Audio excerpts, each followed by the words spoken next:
telecommunications information systems officer.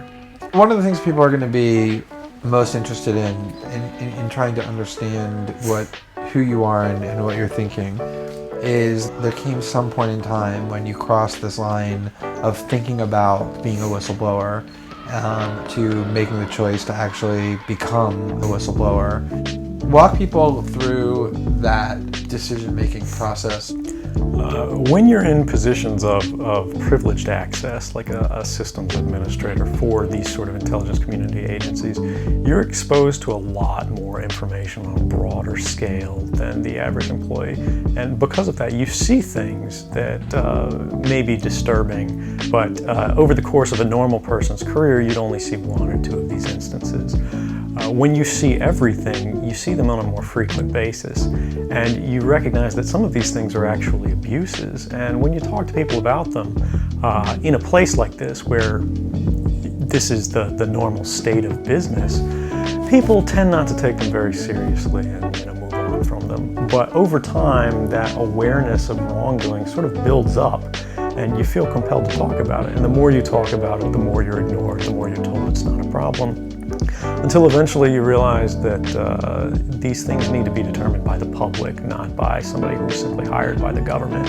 Talk a little bit about how the American surveillance state actually functions.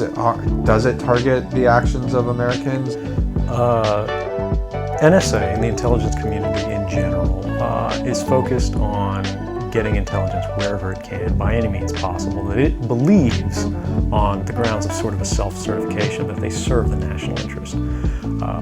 Originally, we saw that focus very narrowly tailored as foreign intelligence gathered overseas.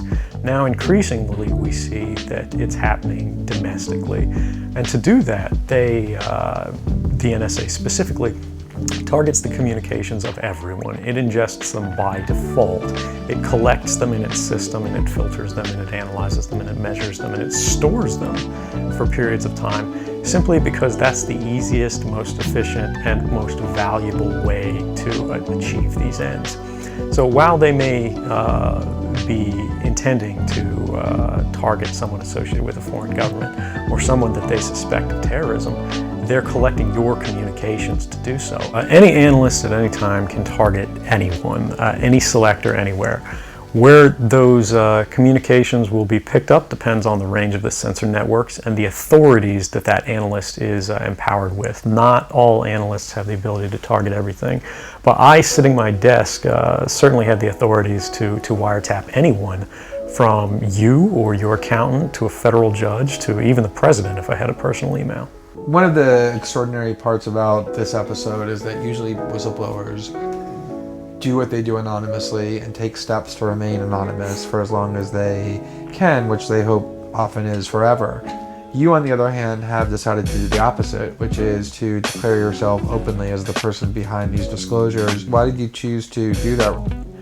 I think that the public is owed an explanation of the motivations behind the people who make these disclosures that are outside of the democratic model. When you are subverting the power of government, that's a fundamentally dangerous thing to democracy. And if you do that in secret consistently, as the government does when it wants to benefit from a secret action that it took, it'll kind of give its officials a mandate to go, hey, tell the press about this thing and that thing, so the public is on our side. But they rarely, if ever, do that when an abuse occurs. That falls to individual citizens, but they're typically maligned. It becomes a thing of these people are against the country, they're against the government. But I'm not. I'm no different from anybody else. I don't have special skills. I'm just another guy who sits there day to day in the office, watches what's happening, and goes, this is something that's not our place to decide. The public needs to decide whether these programs and policies are right or wrong. And I'm willing to go on the record to defend the authenticity of them and say, I didn't change these. I didn't modify the story. This is the truth. This is what's happening. You should decide whether we need to be doing this. Have you given thought to what it is that the U.S. government's response to your conduct is in terms of what they might say about you, how they might try to depict you, what they might try to do to you? Yeah, I could be, rendered by the CIA. I could have people come after me, or any of their third-party partners. They work closely with a number of other nations. Or they could pay off the triads, or any of their agents or assets. We've got a CIA station just up the road in the consulate here in Hong Kong, and I'm sure they're going to be very busy for the next week. And that's a fear I'll live under for the rest of my life, however long that happens to be. You can't come forward against the world's most powerful intelligence agencies and be completely free from risk, because they're such powerful adversaries that no one can meaningfully oppose them. If they want to get you, they'll get you in time.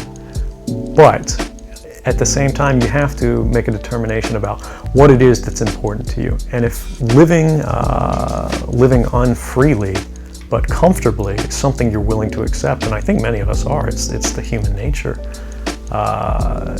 You can get up every day, you can go to work, you can collect your large paycheck for relatively little work against the public interest, and go to sleep at night after watching your shows. But if you realize that that's the world that you helped create, and it's going to get worse with the next generation and the next generation who extend the capabilities of this sort of architecture of oppression, you realize that you might be willing to accept any risk. And it doesn't matter what the outcome is, so long as the public gets to make their own decisions about how that's applied. Why should people care about surveillance? Because even if you're not doing anything wrong, you're being watched and recorded, and the storage capability of these systems increases every year consistently by orders of magnitude, to where it's getting to the point you don't have to have done anything wrong. You simply have to eventually fall under suspicion from somebody, even by a wrong call, and then they can use the system to go back in time and scrutinize every decision you've ever made, every friend you've ever discussed something with, and attack you on that basis to sort of derive suspicion from an innocent life and paint anyone in the context of a wrongdoer. We are currently sitting in a room in Hong Kong, which is where we are because you traveled here. Talk a little bit about why it is that you came here, and specifically there are going to be people who will speculate that what you really intend to do is to defect to the country that many see as the #1 rival of the United States, which is China, and that what you're really doing is essentially seeking to aid an enemy of the United States with which you intend to seek asylum. Can you talk a little bit about that? Sure. So there's a couple assertions in those arguments that are sort of embedded in the questioning of the choice of Hong Kong. The first is that China is an enemy of the United States. It's not. I mean, there are conflicts between the United States government and the Chinese PRC government, but the peoples inherently, we don't care. We trade with each other freely. We're not at war. We're not in armed conflict, and we're not trying to be. We're the largest trading partners out there for each other. Additionally, Hong Kong has a strong tradition of free speech. People think, oh, China, great firewall. Mainland China does have significant restrictions on free speech, but the people of Hong Kong have a long tradition of protesting in the streets, of making their views known. The internet is not filtered here, no more so than any other Western government. And I believe that the Hong Kong government is actually independent in relation to a lot of other leading Western governments. If your motive had been to harm the United States and help its enemies, or if your motive had been personal material gain, were there things that you could have done with these documents to advance those goals that you didn't end up doing? Oh, absolutely. I mean, anybody in the positions of access with the technical capabilities that I had could, suck out secrets, pass them on the open market to Russia. They always have an open door, as we do. I had access to, the full rosters of everyone working at the NSA, the entire intelligence community, and undercover assets all around the world, the locations of every station we have, what their missions are, and so forth.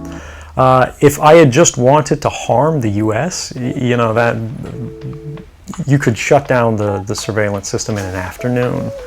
But that's not my intention. And I think for anyone making that argument, they need to think, if they were in my position, and you know, you live a privileged life, you're living in Hawaii in paradise and making a ton of money, what would it take to make you leave everything behind? The greatest fear that I have regarding the outcome for America of these disclosures is that nothing will change. People will see in the media all of these disclosures. They'll know the lengths that the government is going to grant themselves powers unilaterally to create greater control over American society and global society. But they won't be willing to take the risks necessarily to stand up and fight to change things, to force their representatives to actually take a stand in their interests. And the months ahead, the years ahead, it's only going to get worse until eventually there will be a time where policies will change, because the only thing that restricts the activities of the surveillance state are policy. Even our agreements with other sovereign governments, we consider that to be a stipulation of policy rather than a stipulation of law. And because of that, a new leader will be elected. They'll flip the switch, say that because of the crisis, because of the dangers that we face in the world, you know, some new and unpredicted threat, we need more authority, we need more power, and there will be nothing that people can do what at it that is that point the to U.S. oppose it. government's response to your conduct is, in terms of what they might say about you, how they might try to depict you. I think the government's going to launch an investigation. I think they're going to say I've committed grave crimes, I've violated the Espionage Act. They're going to say, I've aided our enemies in making them aware of these systems. But that argument can be made against anybody who reveals information that points out mass surveillance systems, because fundamentally they apply equally to ourselves as they do to our enemies. When you decided to enter this world, did you do so with the intention of weaseling your way in and becoming a mole so that you could one day undermine it with disclosures, or what was your perspective and mindset about it at the time that you first sort of got into this whole realm? No, I joined the intelligence community when I was very young, sort of the government as a whole. I enlisted in the Army shortly after the invasion of Iraq, and I believed in the goodness of what we were doing. I believed in the nobility of our intentions to free oppressed people overseas. But over time, over the length of my career, as I watched the news and I increasingly was exposed to true information that had not been propagandized in the media, that we were actually involved in misleading the public, and misleading all publics, not just the American public, in order to create a certain mindset in the global consciousness. And I was actually a victim of that. America is a fundamentally good country. We have good people with good values who want to do the right thing. But the structures of power that exist are working to their own ends to extend their capability at the expense of the freedom of all publics. Can you talk about what you think some of the most important primary documents are and what they reveal? The primary disclosures are the fact that the NSA doesn't limit itself to foreign intelligence. It collects all communications that transit the United States. There are literally no ingress or egress points anywhere in the continental United States where a communication can enter or exit without being monitored and collected and analyzed. The Verizon document speaks highly to this because it literally lays out they're using an authority that was intended to be used to seek warrants against individuals, and they're applying it to the whole of society by basically subverting a corporate partnership through major telecommunications providers, and they're getting everyone's calls, everyone's call records, and everyone's internet traffic as well. On top of that, you've got Boundless Informant, which is sort of a global global auditing system for the NSA's intercept and collection system that lets us track how much we're collecting, where we're collecting, by which authorities and so forth. The NSA lied about the existence of this tool to Congress and to specific congressmen in response to previous inquiries about their surveillance activities. Beyond that, we've got PRISM, which is a demonstration of how the U.S. government co-opts U.S. corporate power to its own ends. Companies like Google, Facebook, Apple, Microsoft, they all get together with the NSA and provide the NSA direct access to the back ends of all of the systems you use to communicate, to store data, to put things in the cloud, and even just to send birthday wishes and keep a record of your life. And they give NSA direct access that they don't need to oversee, so they can't be held liable for it. I think that's a dangerous capability for anybody to have, but particularly an organization that's demonstrated time and time again that they'll work to shield themselves from oversight. Was there a specific point in time that you can point to when you crossed the line from contemplation to decision making and commitment to do this?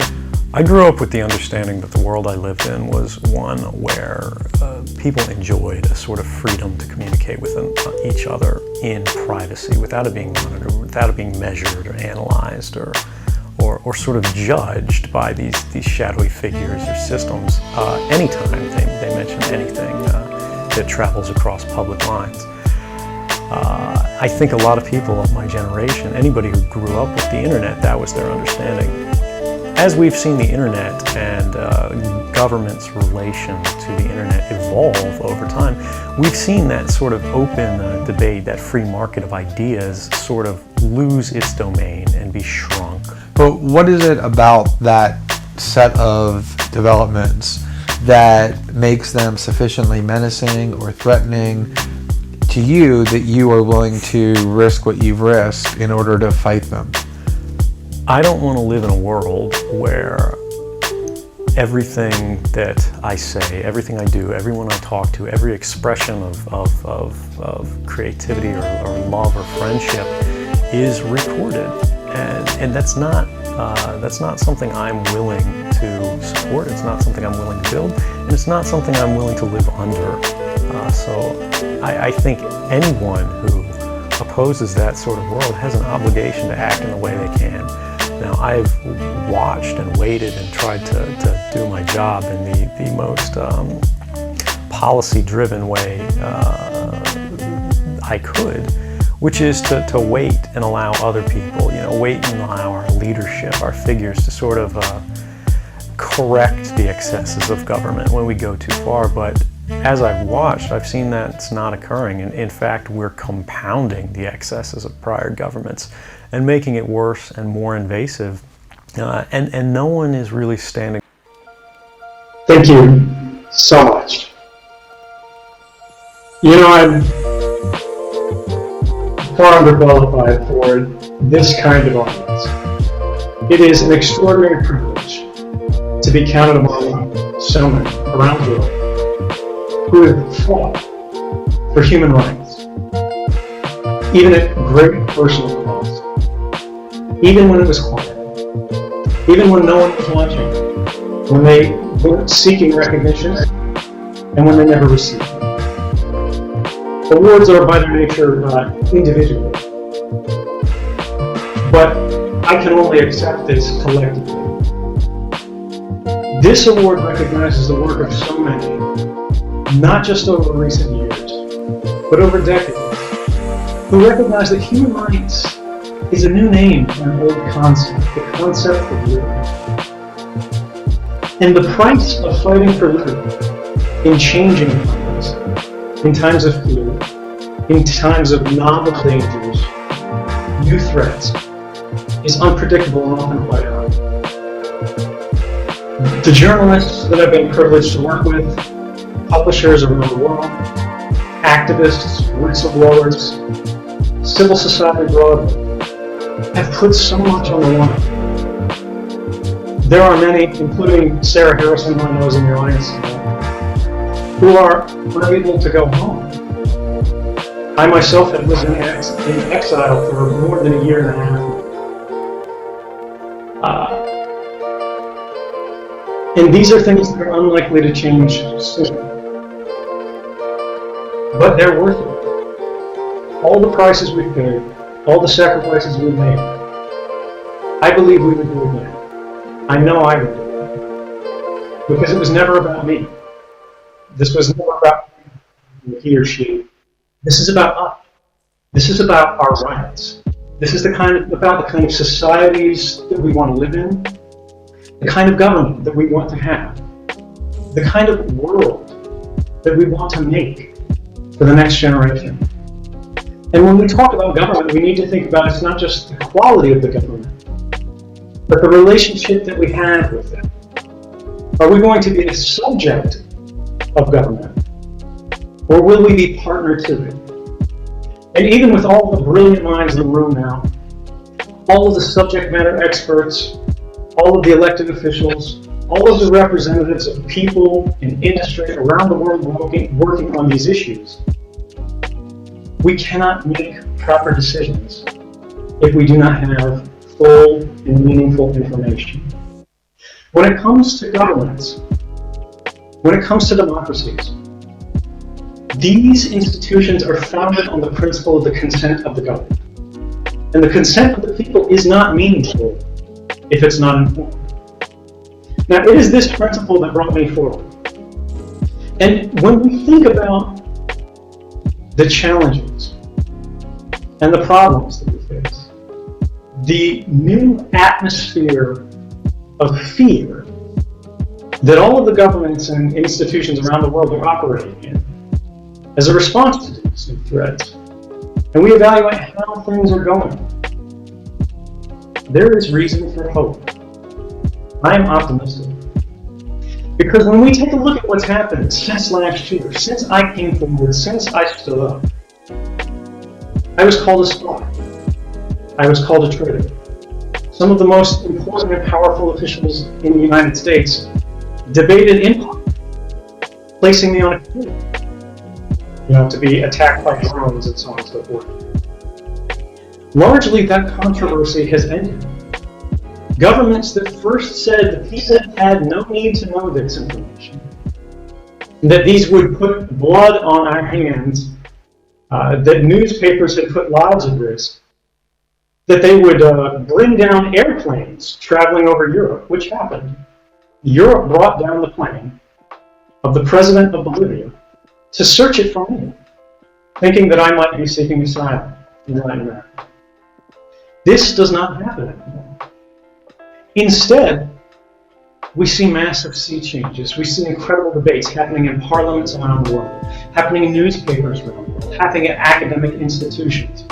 We see the very fabric of the internet being changed due to new technological implementations that protect people's privacies, that protect our rights in a new and meaningful way that crosses borders. It means regardless of how rights are protected in China, if you use a rights-preserving service, you will be protected no matter the laws of that particular jurisdiction. This is an incredible gain for human rights around the world. When we talk about government itself and the changes that have happened, these are nowhere more apparent than within the United States itself. The same government that denounced me, that brought 3 charges against me, including espionage, saying that I had sold information to our enemies, and said that's not. There's no evidence. The director of the NSA says, in fact, he doesn't see the sky falling. The President of the United States of America said that he appointed independent review boards to take a look at these programs of mass surveillance and see if they were really happening. And the conclusion of the boards was that they were not. That they had never stopped a single imminent terrorist attack. And this is critical because we learned that mass surveillance, a policy that was kept from us, from the public, from not just Americans, not just from Swedes, but from the world, that it had not helped us. despite costing us so much of our rights. He said, the debate that has happened since has not weakened us as a nation. The president said, this debate has made us stronger. This was only the beginning. Since then, we've seen federal courts rule against these programs in the United States. We've seen the European Court of Justice strike down the data retention directive, saying that it was an unnecessary violation of rights. It put individuals unnecessarily at risk. The United Nations released a report saying that mass surveillance is a fundamental violation of rights. These are things that will be with us, in every country, that provide us a foundation upon which to build. We can move forward from here as we continue to discuss these policies, these programs that are instituted behind closed doors without our awareness and without our consent. To say, are these reasonable? Are they necessary? And are they proportionate to the threat that we face? Do they use the least intrusive means necessary to provide for necessary government investigations?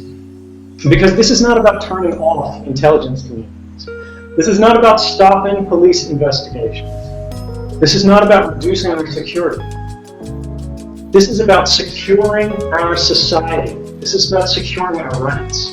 This is about securing the liberties that we inherited as a generation and that we want the generation behind us to inherit in kind. And together, by using this open forum, by using this discussion, by taking advantage of the sacrifices that so many people around the world have made, we can have those liberties. We can have those freedoms. We can have those rights. We can have an open and liberal society because we say, even in times of threat, we stand for liberal values. And I hope, despite all that we've accomplished in the last year, we all recognize that this is only the beginning and that there's so much more to be done. And that together we will achieve it. And I hope I can count on you in the next year as we stand and propose that the United Nations create a new special rapporteur on privacy and digital rights to ensure that no matter where the agency operates, no matter where the technology is placed, no matter what country is deciding that they face new and novel threats that require new narrowments of our rights, we stand for liberty. Thank you. Thank you very much. The University of Chicago's Committee on Freedom of Expression. Please join me in welcoming Edward Snowden and Jeffrey Stone.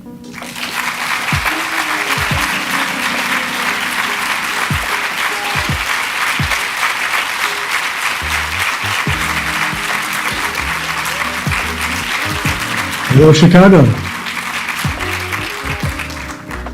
So welcome to the University of Chicago. It's good to see you again. I should tell members of the audience that we will have time for questions, so you should be thinking of questions as we proceed in our conversation. So to begin with, maybe a bit of biographical background would be useful. How did you get involved in the national security realm? What is it that led you to be interested in this? And how did you find this to be something that was a passion of yours? So I grew up for most of my adolescence. Sorry, there's a little challenge with the audio. It doesn't appear to be gated, so we're getting feedback through some mic and I'm hearing myself. But I'll do my best to talk through it. I come from sort of a federal family. My father worked 30 years in the military. My grandfather retired as an admiral. My mother worked for the federal courts, still does. In fact, a point of irony that I have not overlooked. And when I moved to Maryland, about, say, the end of elementary school, middle school, I was in the suburbs surrounding Fort Meade. So like everyone else who eventually starts going through high school and college and looking at, what are they going to do? I saw that this was just the natural direction of my life. Now, I had always been really interested in technology, or shall I say, sort of naturally proficient with technology. But I was really influenced by the claims of government, by sort of the mythology that's grown up around our country, and of course, Hollywood. So I thought, in the midst of the lead up to the Iraq War, when so many other Americans were protesting, I actually drank the Kool-Aid and I said, I'm going to sign up for the U.S. Army. Didn't go for the Air Force, didn't go for the Navy. I said, I want to try out for Special Forces. And they had a special program. It was very selective. You had to pass higher standards than you normally would at graduation of boot camp just to be selected for it. But I worked really hard and I got in. Now I got injured and I got pushed out. And that was a time where I really looked back and reflected on my life of what could I do. And the conversations that surrounded me were, well, you've already started on your security clearance because, of course, you're enlisted in the military. So why don't you finish that up and go into technology contracting for the IC agencies? And that was where I went. I went to the CIA, where I first worked as a contractor. While I was there, I was sort of talent scouted by one of the government employees who said, would you like to go overseas?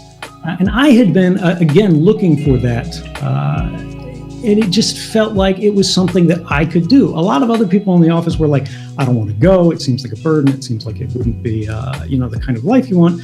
But for me, why not? So I did that. I rolled over to being a staff employee at the Central Intelligence Agency. On my first day I came in, I took the oath of service. Now, I will point out, it's not an oath of secrecy. In fact, no oath of secrecy exists within the CIA or the NSA. The oath of service is to support and defend the Constitution of the United States of America against all enemies, foreign and domestic. It's not a pledge of loyalty to the president, to an official, to a policy, or anything else. It's to defend the Constitution specifically, and not just against those outside, but also against those inside. But I didn't have any problems there. I went overseas. I served undercover for a number of years from a diplomatic platform. And then I came back and went back into contracting for the NSA now. And this was perhaps 2009, 2010, somewhere in there. And for a number of years, I worked, I worked for the NSA as a contractor in Japan for a number of years. Then I came back to the United States. I worked for Dell as the lead technologist for their CIA account, designing sort of supercomputers for building password cracking clusters and things like that. And then I rolled over to Hawaii after I developed epilepsy and was no longer permitted to drive in Maryland. And there, I really began to be exposed to a scope of surveillance that I hadn't seen earlier in my career. There had been things that made me concerned, but particularly with the election of President Barack Obama and his claims to really roll back some of the most extensive policies that we saw during the Bush era, I thought, he should be given a chance. And it was with growing concern in these last years at the National Security Agency, particularly when I rolled over in my final position to working directly with the tools of mass surveillance. Although I wasn't working terrorism, I was working counter-cyber. That I saw that our public claims had become entirely divorced from the private realities of how things work in the intelligence services in the United States. And that, I would say, is really how the arc of my career in full began. So you mentioned that when you joined the CIA position that there was not a requirement or an oath of confidentiality. But I assume when you took the NSA position, like other contractors or employees, you were required to acknowledge the fact that you had an obligation not to disclose any classified information to persons not authorized to receive it, and were aware of the fact that there's federal law prohibiting that. So what? Yes, I'm glad that you brought that up, because the thing here is that, yes, you are asked when you join the CIA as well, and of course the U.S. military as well, if you gain access to classified information, you're required by this policy to safeguard, and of course by some federal laws. However, it's a civil agreement, literally just a standard bureaucratic form like all of the others you fill out when you're being brought onboarded to these agencies. There are many of them, called SF-312. It's literally a standard form that the government makes everyone sign. So yes, of course, I recognized the importance of it, as did everyone else I worked with. This is a critical thing. We don't want people just taking all the classified they have and throwing it up in the air and just saying, it'll all sort out in the end. That is a very valid concern. At the same time, it is not an oath. And this is where we start to get into the challenges. What happens when your obligations that the government has itself asked you to take upon yourself are in conflict with themselves? Do you obey the oath of service or the standard form 312? So you reached a point clearly where you concluded that despite the fact that there are, as you acknowledge, federal laws prohibiting the disclosure of classified information to persons unauthorized to receive it, that it was the right thing to do to make a fairly large amount of classified information public. So I'm curious, what led you to the conclusion that was the right thing to do, and who did you consult in making that decision? I think it's the critical thing when we start to get into this is setting out the context. Now, I wasn't new to the intelligence community. I'd been working in it for 8 years before I came public. Actually, I believe more than 8 years. And the thing here is that over time, particularly in the Obama administration, we were given the impression in the press that things were changing, that programs were shutting down. Again, the president promised to shut down Guantanamo, a thing which, again, he should be applauded for. But he didn't actually do it. Now, that's not something we can assign entirely to him, because obviously there's Congress involved and other things like that. But particularly in the progress of the laws, the progress of the policies, the progress of the technologies that I work with directly, and in fact helped build and design some of these systems, a point which, perhaps we'll have a chance to discuss later in the evening. But for me, it really came to a head. I had thought prior to this that there was something that must be done. But I hadn't gotten to the point of, should I light my own life on fire? Because I knew the risks. We had seen other whistleblowers previously.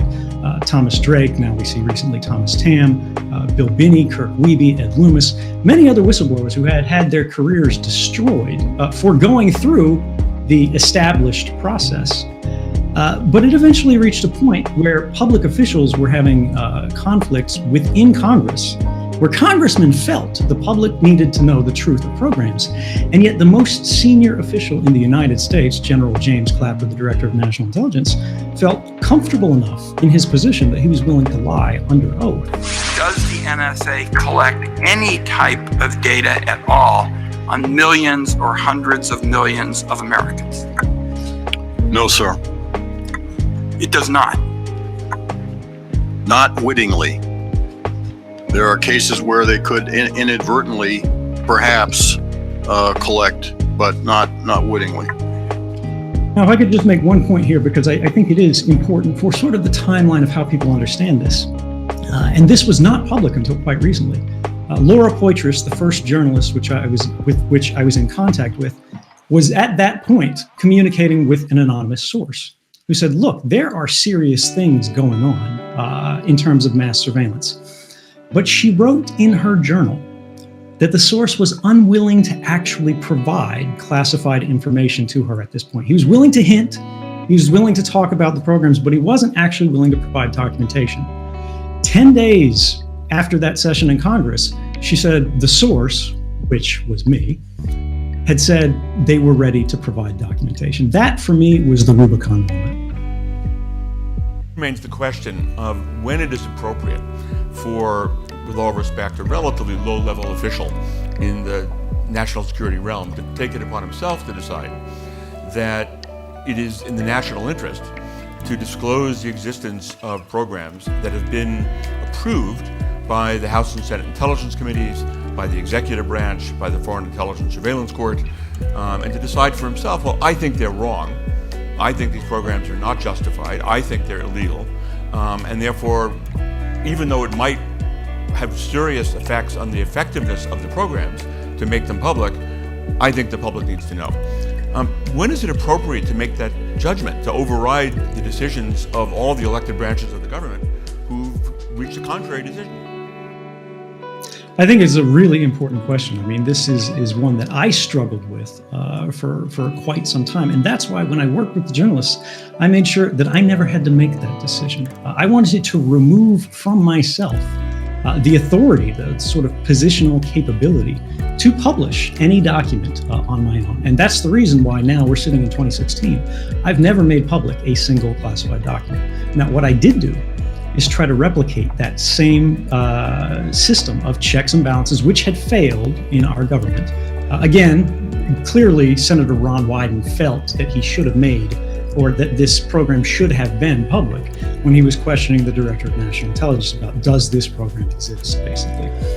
We had seen earlier in that year, in February of 2013, the courts had an opportunity to assess the same thing and actually validate the constitutionality of laws, validate, sort of do an independent assessment of the propriety of these mass surveillance programs in a court case called Amnesty versus Clapper, which was brought forward by the ACLU. But they demurred. They said the executive branch was asserting state secrets, right? And courts, by long tradition, tend to defer to the executive when they go, look, it's a secret, don't get involved. And beyond that, they went, the plaintiffs couldn't prove that they had been spied on, which of course raises the question of, would the court have decided differently if the plaintiffs actually could prove, yes, in fact, we had been spied on. And the president and sort of the executive branch in general, of course, could have rolled back these programs, but they didn't. In fact, they were clearly trying to shelter themselves in many different ways, where they didn't have to take any sort of stance where they would publicly explain what is the value of these programs, what is the efficacy of these programs, and what is truly the necessity of these programs. And this, I think, clearly goes to the heart of the issue, which is that 2013 isn't wholly about surveillance. Now, surveillance is obviously a critical factor of it. That's much of what we've discussed, but what we're talking about here now isn't really about surveillance at all.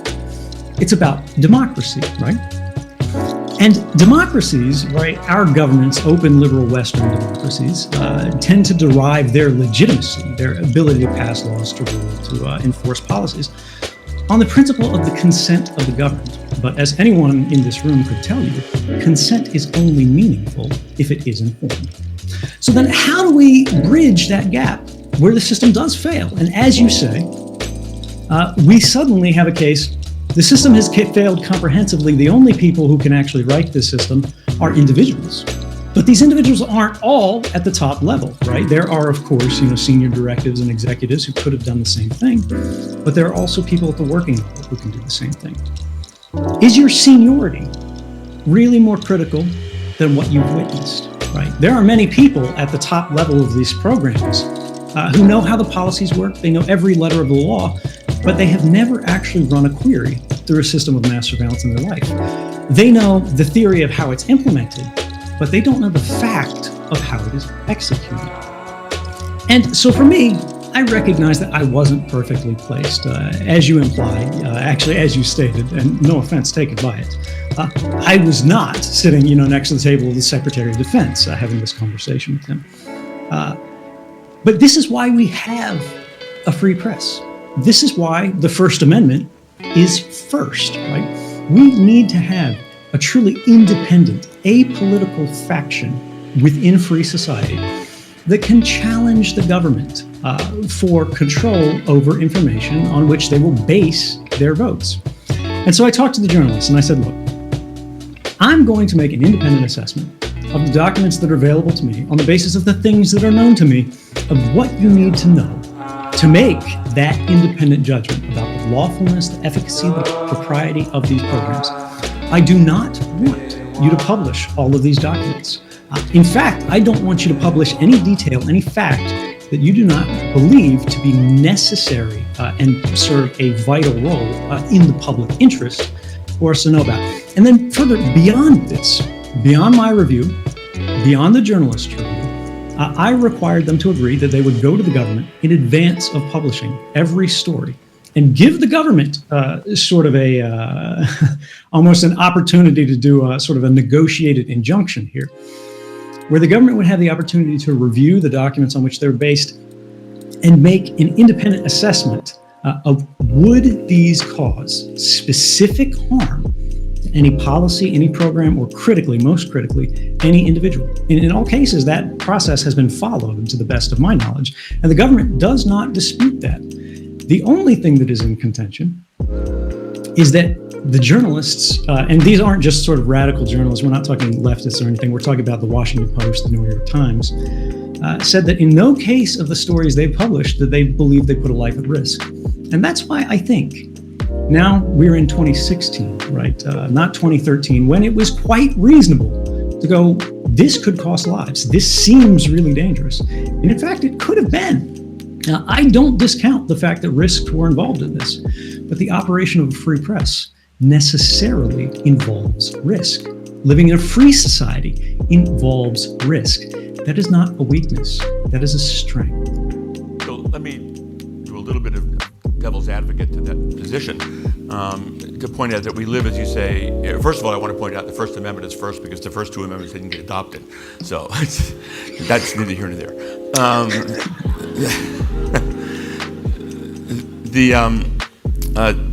The notion of a free press is to give the press a great deal of freedom. But in a democracy, the notion is that the people get to decide things. And one of the things they get to decide is they get to elect their representatives. And the representatives get to make decisions. Everything's not a plebiscite. And there are certain areas in which it's always been understood that there's a degree of secrecy that's necessary. So the problem with secrecy is that on the one hand, it can quite legitimately further important interests on the part of the government. And it can also be used as a device for shielding wrongdoing or abuse of authority from criticism. And one of the difficult questions is knowing which of those two types of secrecy is going on in any given circumstance.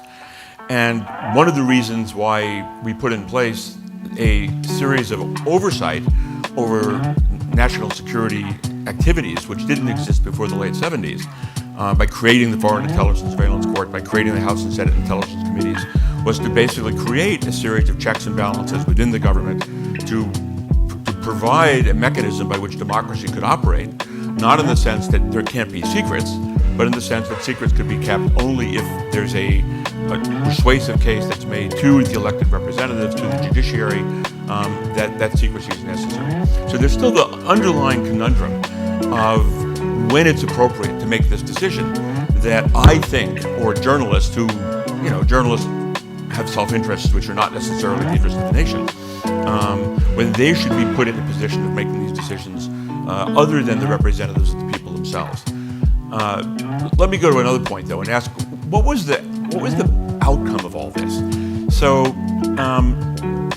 to what extent, in your view, has the law changed about these programs in ways that you think solve the problems or address the concerns that motivated you in the first place to disclose this information?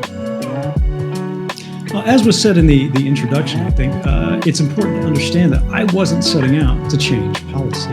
I was setting out to restore the balance between the governing and the governed, which has started to get a little bit out of whack. I mean, as you say, we elect representatives for a reason, right? But the only way that we can understand whether we want to re-elect them or support their policies, continue this, is if we actually know what they are, in at least broad outlines. Now, I'm not saying we need to know the name of every terrorist target. I'm not saying we need to know the name of every company we've penetrated or whatever. But if we don't know at least those broad outlines, we're starting to enter a system where actually our votes begin to become ineffective. Because as you say, we elect people to represent us.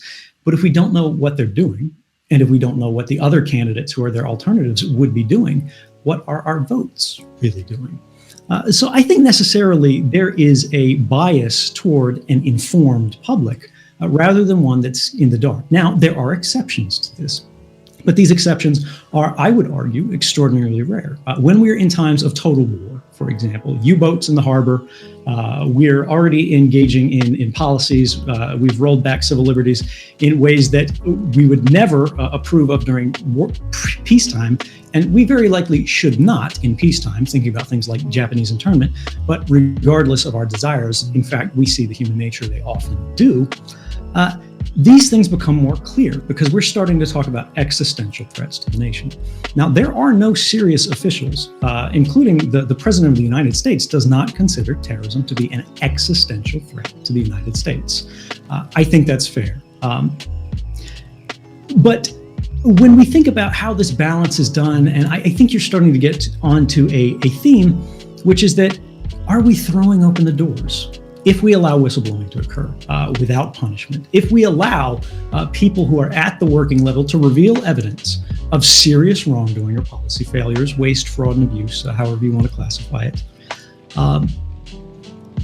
is this something that will very rapidly get out of control? Will there be sort of an anarchic rise of all of these low-level employees whenever a policy decision is made, saying, I don't agree with that, I don't agree with that, I'm running to the newspaper, and things will fall apart? Well, I would argue the record shows that's not likely. Because let's look at the case in the status quo today. Are there any cases of successful whistleblowers who have changed policy in the national security space, right, in this classified space we're discussing, who have not been retaliated against severely? Daniel Ellsberg was literally charged with treason for his activities back on the Pentagon Papers in the 70s. And this was, again, referring to a huge report. I believe it was thousands of pages, but something that was he was revealing after it happened. The information was a little bit stale. Despite this, treason, it was during a time of war. Technically, his life was on the line. The only reason he was not actually convicted was because of the government's wrongdoing. I think you wrote a book on the Espionage Act, and pointed out that there's often no defense at all against these charges. We've seen Thomas Drake, again, who was trying to reveal the Bush-era warrantless wiretapping program, which I believe you've spoken out against. And yet he was subject to criminal investigation. His career was over. He lost his wife. He lost his home. Now, rather than working as a senior executive at the National Security Agency, where he's drawing an SES level pay grade, for those of you who aren't in the government, the senior executives have an entirely different pay grade, which is, shall we say, very well accommodating. And now he works at an Apple store selling iPods. I would argue that there is enough natural countervailing weight against whistleblowing. There are enough counter arguments there that we don't need to worry about that so much. But I'm entirely open to being persuaded otherwise. So the interesting thing, though, about what you just said is that you're right in saying that one needs a balance, that there are certainly circumstances where whistleblowing is important and valuable and justified. But there's also circumstances where you don't want it, where it does much more harm than good. And the question is how to strike the right balance there. So one thing, and your point is that, well, we don't really have that many whistleblowers because of the way we treat whistleblowers. So maybe that's striking the right balance. I mean, maybe the bottom line is to basically say, okay, we have to make these people suffer. Some people will have enough integrity, as arguably you do, to say, I'm willing to pay the price, because I think that's important for the nation, and they will blow the whistle on things. But if you make it painless, then you may wind up with having all these Tom, Dick, and Harrys doing it in situations where it's actually much more harmful than beneficial. So maybe we're doing it right at the present time, and that if we don't penalize the whistleblowers, even if they've done more good than harm, right, we'll wind up inviting too much whistleblowing, which will do more harm than good. So that is a fair argument, but I would also say it's a very utilitarian argument, right? It's an argument without ethics. We're thinking about the ends without thinking about the means. Is it right to basically sacrifice people who are acting in what we're taking for granted in this example is the public service, right? Should we throw the village girl into the volcano to appease Pele so there's no volcanic eruption? You can make an argument for that. But there's actually, I would argue, a problem down the road, which is you've run out of whistleblowers very quickly. Whistleblowing is already rare enough as it is, as we've said. And in most of these cases, we see individuals who actually are bringing things of public interest. Now, the President of the United States was certainly not my biggest fan in June of 2013 when this first came out. He spoke at a press conference where he seemed quite uncomfortable. And he said, look, basically, there's nothing to see here. We've drawn the right balance. Don't worry about it. But by January of 2014, his position had gained an awful lot of nuance. By then, he had appointed you, and I believe a number of his peers, to write the report, Liberty and Security in a Changing World, which, by the way, I thought was excellent.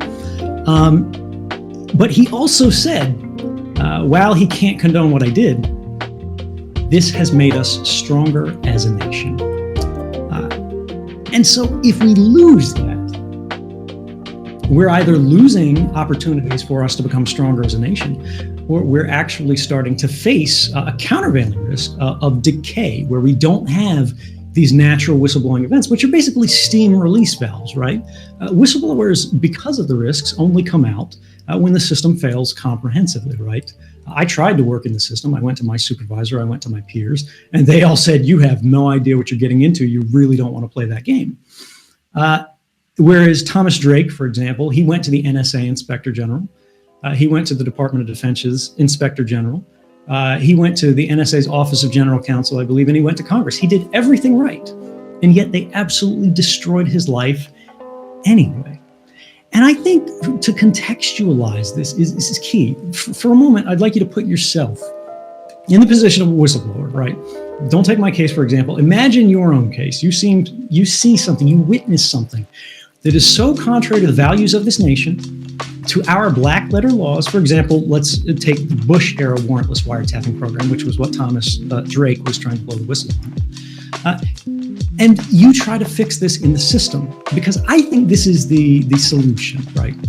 We should have official whistleblowing paths, right? You should be able to work within the system in a way where you can get the grievance redressed, right? You can get the bad policy corrected. You can get the violations of law and those who have broken those laws held to account and remediated.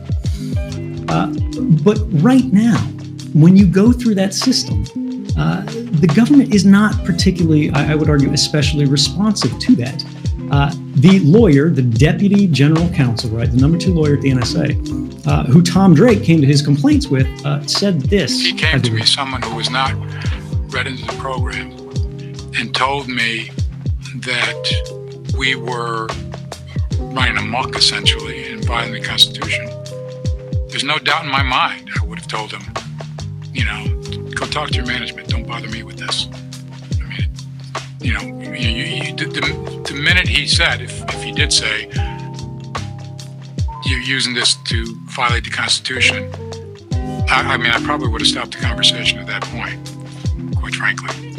So, I mean, if that's what he said, then anything after that I probably wasn't listening to anyway.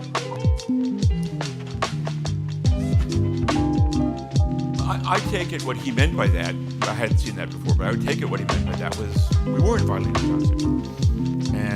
And we thought about this, we have lawyers looked at it, they said it was okay, so somebody comes and complains to us about it. I know better. So that's how I would interpret what you just showed there, which is not necessarily wrong. But that's entire.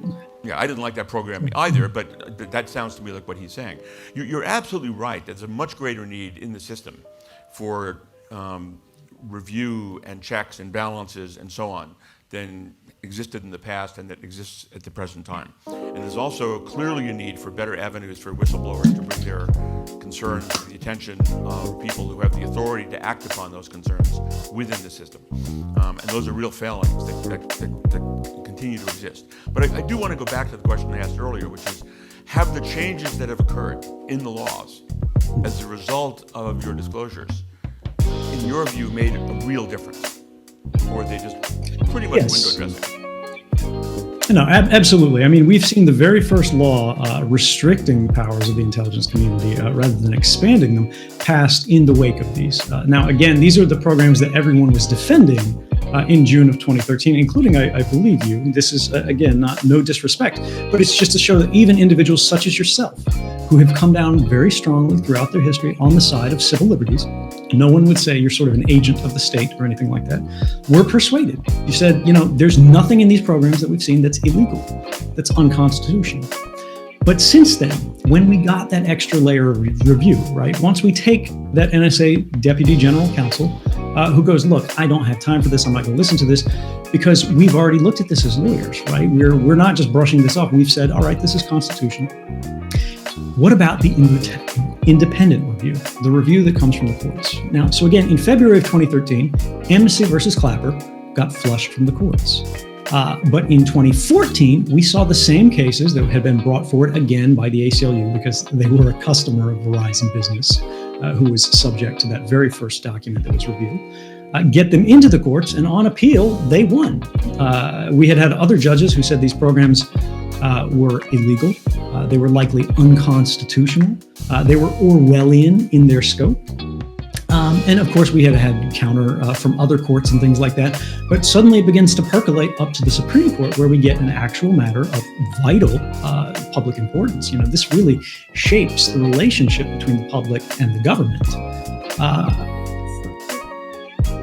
Answered in what one would believe would be the traditional American sense. Because as you say, right, we've got the executive branch of government that's saying, look, we looked at these policies, we're comfortable with them. Fair enough. But that's not what the whistleblower is necessarily coming forward to do, right? They need to get this addressed by the whole of government. And ultimately, I'm no lawyer, you're the professor here. I was raised to believe that when we have those major cases and controversies, it is the courts that should be able to decide upon these. But the courts increasingly, because of sort of the overclassification problem, the reflexive assertion of state secrets privilege, they do not get to weigh in on these matters of what would be sort of critical public importance. And I would wonder, is this perhaps, would you consider this to be another method of getting these controversies answered in a safer or more internal way, where we get public advocate organizations like the ACLU or others who can actually go before courts and get these things answered in a way, create some sort of procedure where, rather than the government saying, courts don't have an answer or can't have any involvement in this all, except the rubber stamp FISA court that in 33 years said no only 11 times out of 33,900 requests. If we could get a real court, a normal court out there, an open court, that even in careful ways, or providing opinions in careful ways, could get to the heart of controversies without requiring individual employees to put themselves on the line like that. So, perhaps ones who are not qualified or make the wrong call. To the audience about the real regular courts, and the FISA court. Historically, the problem with having real courts, regular courts, deal with issues of national security is that those courts don't have clearances for access to top secret information. Their law clerks, their messengers, their secretaries, their facilities are not made for that. And so you can't actually have them address issues that are meant to be classified because they're not capable of handling the security issues. So in Congress in 1978 created the Foreign Intelligence Surveillance Court, which was a special court consisting of regular federal judges who serve on a rotating basis within the national security realm, who act as regular judges for the purpose of being able to rule on the legality or constitutionality of secret programs. And it's the Foreign Intelligence Surveillance Court that is meant to serve that function. And one of the questions that Mr. Snowden raises is whether the court has actually served that function effectively. And I think there are legitimate questions about whether that's so. Let me ask you this. In what circumstances would you come back and face charges? So I've already said from the very first moment that if the government was willing to provide a fair trial, if I had access to public interest defenses and other things like that, I would want to come home and make my case to the jury. But as I think you're quite familiar with, the Espionage Act does not permit a public interest defense. You're not allowed to speak the word whistleblower at trial. That was in the case of Thomas Drake. And it's this kind of thing where, it's a very popular criticism, right? That I think many people would innately understand and feel is reasonable, right? Why don't you face the music? But if the only tune they're playing is an unfair trial where you are literally deprived of the only defense that actually matters in the case, is that really something that we would consider to be in America's interest? Do we want to create sort of a precedent that dissidents should be volunteering themselves, not for the 11 days in jail of Martin Luther King, or the single night in jail of Thoreau for not paying his poll tax, but 30 years or more in prison for what is an act of public service. Now, the reason that Thoreau and Martin Luther King put forth this brand of civil disobedience is to put the burden across many members of society in a mass movement to create change that could not be ignored. If all of the weight is borne by a single individual, right, you can't build a mass movement because the first one to step forward is put in jail forever.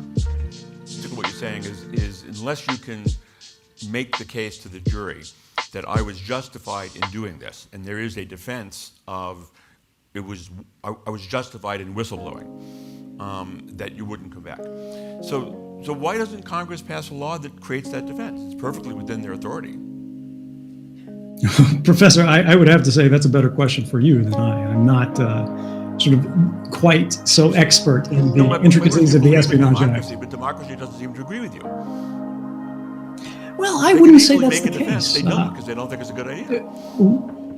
Well, do we have them even consider it? Do we have them even debate it? Congress is desperate to pass so many laws today, you may have noticed, but they're not doing so well in actually getting any legislation passed. They're having trouble passing a budget. And now you're asking them to restructure laws that are 100 years old, right? That may be absolutely atrocious, that everyone in Congress realizes are just obscene, but at the same time, they're still focusing on getting that budget passed, right? There's priorities. But more generally, let me turn that around a little bit. Do you think it's appropriate? Do you think it's fair that someone who has done something that's done more good than bad, presumptively, goes to jail for the rest of their life for a public service, without being able to make a defense of their action? The argument I would make, as playing devil's advocate here against that position, is that you don't want to encourage every Tom, Dick, and Harry government employee with access to national security, classified information, to think that it's okay for them to disclose this information. The benefit outweighs the harm. You just don't want people doing that. And therefore you can't create the defense, because the defense creates more problems for themselves. That's the argument on the other side. So if you look at it not in terms of the justice to the particular individual, but to the systemic incentives it creates, I can see why Congress is not doing it. Even if they're sympathetic to you, they may say, we're going to create a lot more Snowdens who are not actually having the benefit outweigh the harm, but they think it is, and therefore they're going to do these harmful leaks. And we don't want to encourage that. But isn't that why we have jury trials? Isn't that a question for the jury? No, the jury only operates under the law as it's been established by courts or by legislatures. They don't get to make up the law. So the question here... I'm not talking about jury nullification or anything like that.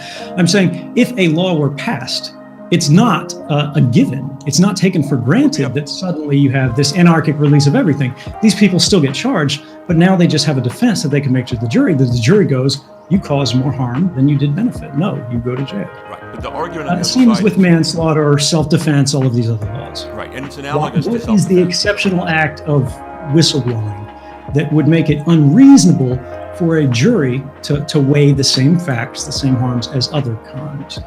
Again, I think the answer that one would give is that the incentive effects it creates are dangerous.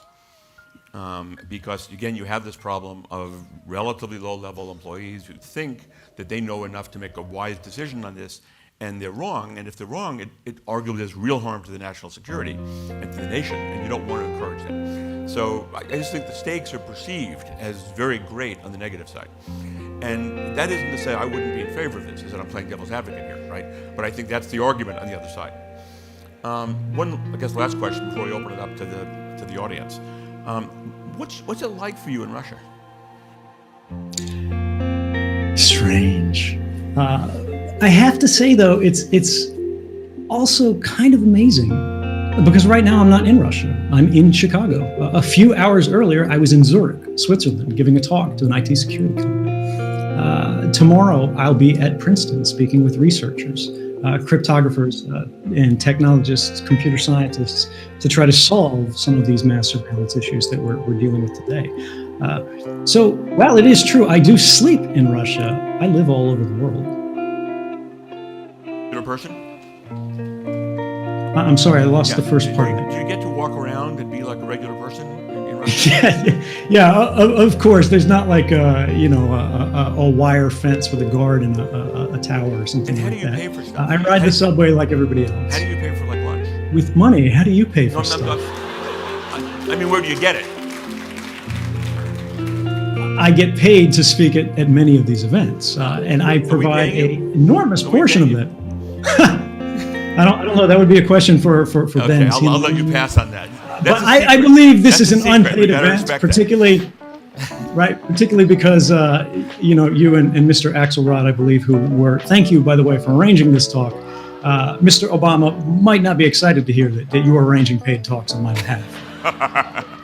Well, with this, let me invite. But there actually, before we go to the audience, there was one other question I wanted to go to you on because you've got a lot of expertise here. That I've thought about this before, and it's fascinating. So the premise that you put forth for the Foreign Intelligence Surveillance Court, and this is not contested, is that we couldn't trust normal judges with it because they're not placed to handle sort of this sensitive information.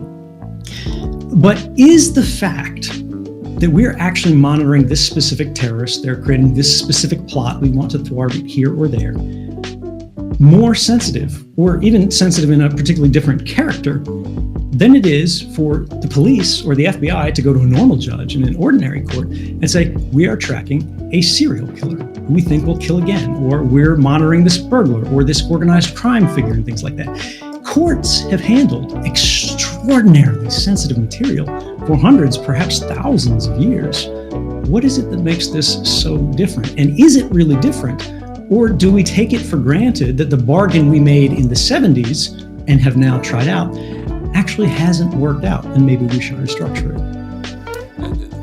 The assumption, I think, is that in the national security realm, where you're dealing with international relations and you're dealing with much higher stakes than domestic criminal conduct, except in very rare circumstances, is that there's a need to keep secret your investigative methodologies and surveillance techniques, because if they're known, people can circumvent them. I mean, that's the key argument. The key argument is that if people know what we're doing, it's not just our American citizens who know it, but it's the targets of the surveillance. And once they know it, they can avoid it, and then we lose the information, and then we have terrorist attacks. And how true that is a fair how argument. true that is, but that's the argument. That's I think the concern. The danger, just to go back to the point I made earlier, the danger is that that's not really what's going on. What's going on is that people in the secret world want to be able to do what they want to be able to do without having anybody else question them. After all, nobody wants to be questioned if they can avoid it in terms of their authority. And that this is actually an illegitimate use of secrecy in the guise of protecting national security, which is really in the guise of creating autonomy for people who don't want to be bothered. And sorting that out is a critical challenge. But let me turn to some questions. Hi, Mr. Snowden. Thank you for joining us. My name is Matt Enlow. I'm a first-year student at the law school, and I'd like to ask if you would support efforts to access and disseminate classified information from the FSB. Yeah, absolutely. I mean, who wouldn't? But if I could actually get back on, sorry, is there a follow-up? Is the FSB, for anybody who doesn't know. Yeah, apologies. Yeah, Chinese Ministry of State Security, Russian, FSB, whatever. If we have understandings of these organizations, particularly in more authoritarian states, I don't think it's particularly controversial to think that would necessarily serve a public interest. However, I didn't work for the FSB. I didn't work for the Chinese MSS. I worked for the U.S. National Security Agency. If I could get back to just one point about the challenge one more orthodoxy that Professor Stone you put forth, which is very fair, of when people know that these capabilities exist, do they suddenly become ineffective? And I would actually argue, again, this is something that's taken for granted, just like we need a secret spy court to deal with spy programs.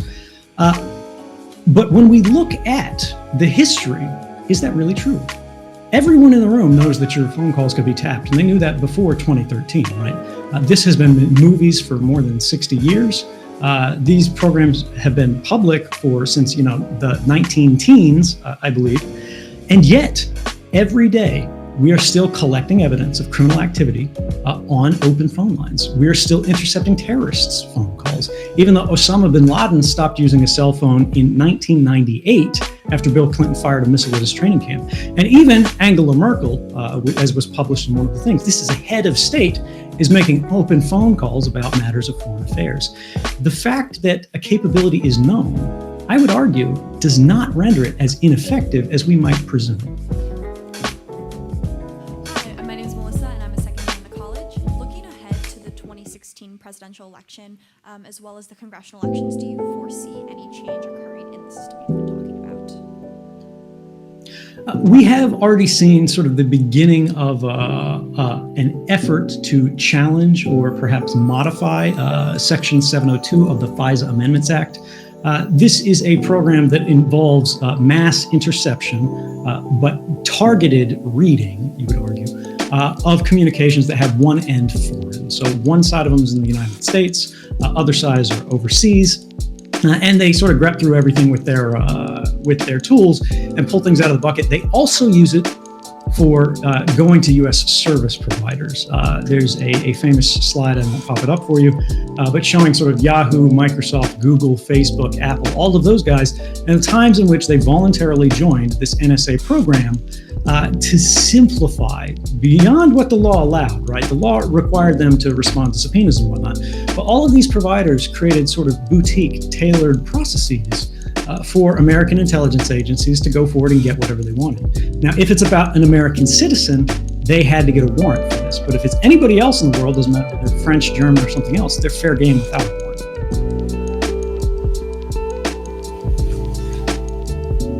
Hello, Mr. Snowden. Thank you for being in Chicago today.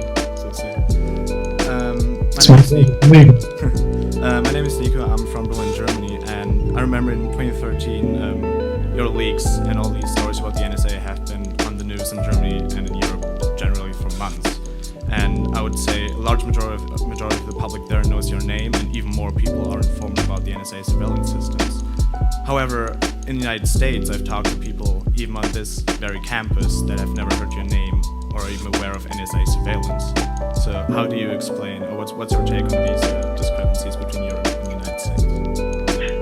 So something, I mean, this is a really complex question. I'm not best qualified to answer it, but if you ask me to speculate on why that is, we have a broadcast media body in the United States that's very politically charged, it's very hyper-partisan, that goes in one way or another. And they pick narratives and they run with those narratives and they go with them. Whatever sort of draws the most viewership and doesn't destabilize sort of their commercial incentives. When we look at the portion of the United States public that gets the majority of their news online, we've seen polls that show they have greater familiarity with the NSA revelations and things like that. I imagine this correlation also exists overseas, but countries that were not the United States didn't have the same hero versus traitor ratings grab available to them because for them, of course, they're not Americans. They don't care about that. They don't see that as an issue at all. They're only focused on what is the public interest of this information. Whereas sort of the traditional broadcast anchors in the United States, they found, and we've seen this, I mean, I did an interview with Brian Williams where their whole lead was to do an online poll at the same time of hero versus traitor, hero versus traitor. They were not so interested in dealing with the controversies as they were with actually making their product, which is, you know, whether it's a news product, it's an entertainment product, whatever, it is very much a business. Hi, Mr. Snowden. I'm Mark. I'm a first year in the college. I've got a two-pronged question. So the first is, do you have reason to believe that NSA has compromised either 4096-bit RSA or any of the common ECC curves? And for the rest of the audience, what are the consequences if or when NSA breaks strong encryption? So the gentleman is referring to common encryption algorithms that are seen as very strong today. One of them is the one that's typically used by, for example, GPG communications. And as of the time I was at NSA, it was not broken. And the NSA doesn't even dispute this. I believe that as a form of asymmetric encryption using the RSA thing, once we start to get quantum computers that are actually effective in quantum algorithms that work on the search space, it'll reduce the security of it by half. It won't break it entirely, it won't break it immediately. I could be wrong here, I'm not a cryptographer, hopefully someone in the room is, and you guys can meet after. But the second one about elliptic curves, there are real questions about how some of the elliptic curves, again, for those in the room who are not mathematicians, this is a very difficult math problem that we basically use to protect your information. If you can't solve the math problem, you can't read what people were doing. And the way we make this work for encryption is we just share the answer to the problem between the people who should be able to read it. Anybody who doesn't have the answer, right, who can't cheat on it, the problem's just too hard to work through. Some of these sort of initial seed values, we don't know how they were generated. So we have alternative curves called like nothing up my sleeves curves that were created in response to some of these concerns. So there are choices there. But in general, we have seen the NSA make efforts to break or weaken cryptographic algorithms and information security processes in products and services that are used in the United States. And this does expose us to a lot of risk.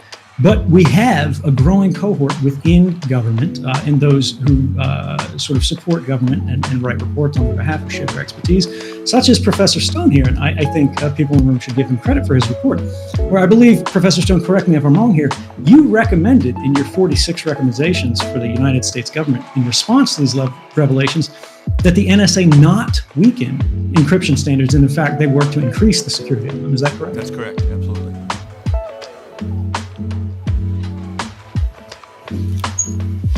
Thank you for coming today. My question is about what's your reaction to third-party portrayals of your story, whether it's Oliver Stone's forthcoming movie or my favorite, John Oliver, coming over, equating your leaks to pictures of genitalia. What's your reaction to that? Did you expect to become a celebrity in this way? You know, it's really funny. If you go back to June 2013, I was very forceful in my first interviews, and I said, look, guys, stop talking about me, talk about the NSA. I am the least important part of the story here. But again, when we get into how does media sell attention, right? How do they how do they buy attention? How do they actually get you to watch things? People care about characters for whatever reason. Just our biology, our brains, the way we relate to things is about character stories. So they simply would not let me go. I was hoping so hard that, we would get some other figurehead, somebody to stand up and start talking about them who didn't have the common criticisms against their character that I do, right? Because regardless of how you feel about me, there are people who dislike me, right? There are people who disapprove of what I did. If we could divorce that from the narrative, that would be extraordinarily helpful. But we didn't see it happen. At least the media didn't have an interest in it. At this point now, 3 years down the road, the way I look at it is these different portrayals and these different third-party things, I don't care how they want to talk about me, as long as they're getting people interested in the matters of governance, democracy, and security for our communications around the world. Talking about, what the world is today in the status quo, but more importantly, what kind of world do we want to live in? I don't care how they do it. And I think it's a great thing that we, at least as the public, can have those conversations. I think it's great that in the United States, we don't have, hopefully, secret services that are kicking in the doors and shredding hard drives of journalists like they did in the United Kingdom, or God knows, more authoritarian countries are doing all the time. So, I guess I kind of rambled there. But I would say, look, one of the weird things about being thrust into these positions where everybody's talking about you is about 80% of it's wrong, right? And you just pray for the 5% of it, right?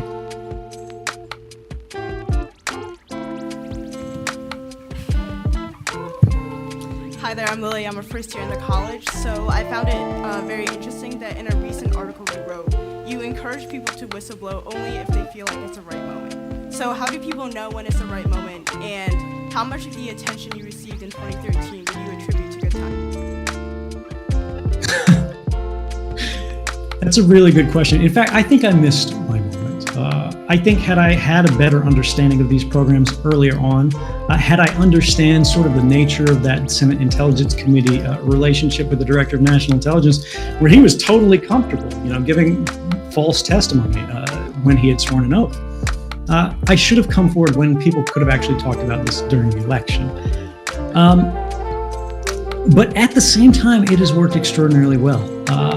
Ultimately, the fact that so many people do know about this, and the fact that our government has changed its policies, its positions comprehensively across the board. Again, prior to June 2013, everybody was defending these programs, everybody was supporting these programs without change. Since then, We've seen the president put forth new changes, new executive orders. Again, they're not the reform we need, but it's a start, right, which is important. We have seen the Congress pass new laws in response. We have seen the courts consider these questions.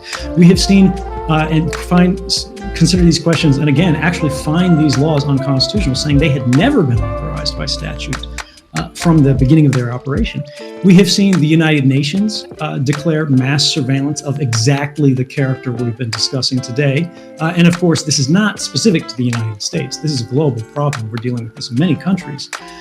Is a violation of human rights. We have seen the European Court of Justice strike down the Data Retention Directive, which was a mass surveillance sort of mandate where you had to log all of the access of your citizenry, like every website they touched and things like that, every phone call they made and so on and so forth. And it just goes on and on and on. I mean, I can't actually give these things with the times that we have available. But more than anything else, we know about it, right? Not everybody has to care about every issue, right? Not everything is the most important thing in the world, but the fact that we can assess these for ourselves, we can make informed decisions about how we want to communicate, how we want to protect against the sort of depredations of people using groups who have access to these technologies. And also, ultimately, what we want to advocate for, what we want to campaign for, the kind of candidates that we want to support to actually get the kind of reform we need when we cast our vote. That's a win. I apologize. It looks like you've lost my video feed, so I'll go on audio.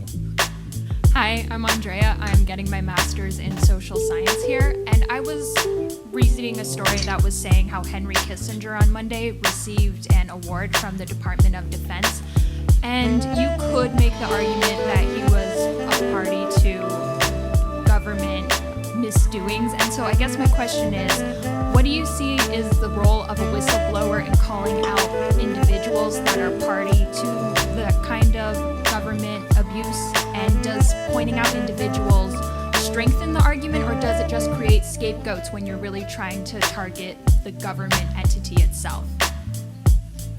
Well, actually, if I could defer this one to you, Professor Stone, at least for a first take on it, given that you have the concerns about how this grows into a practice and the potential concerns, how would you feel about that?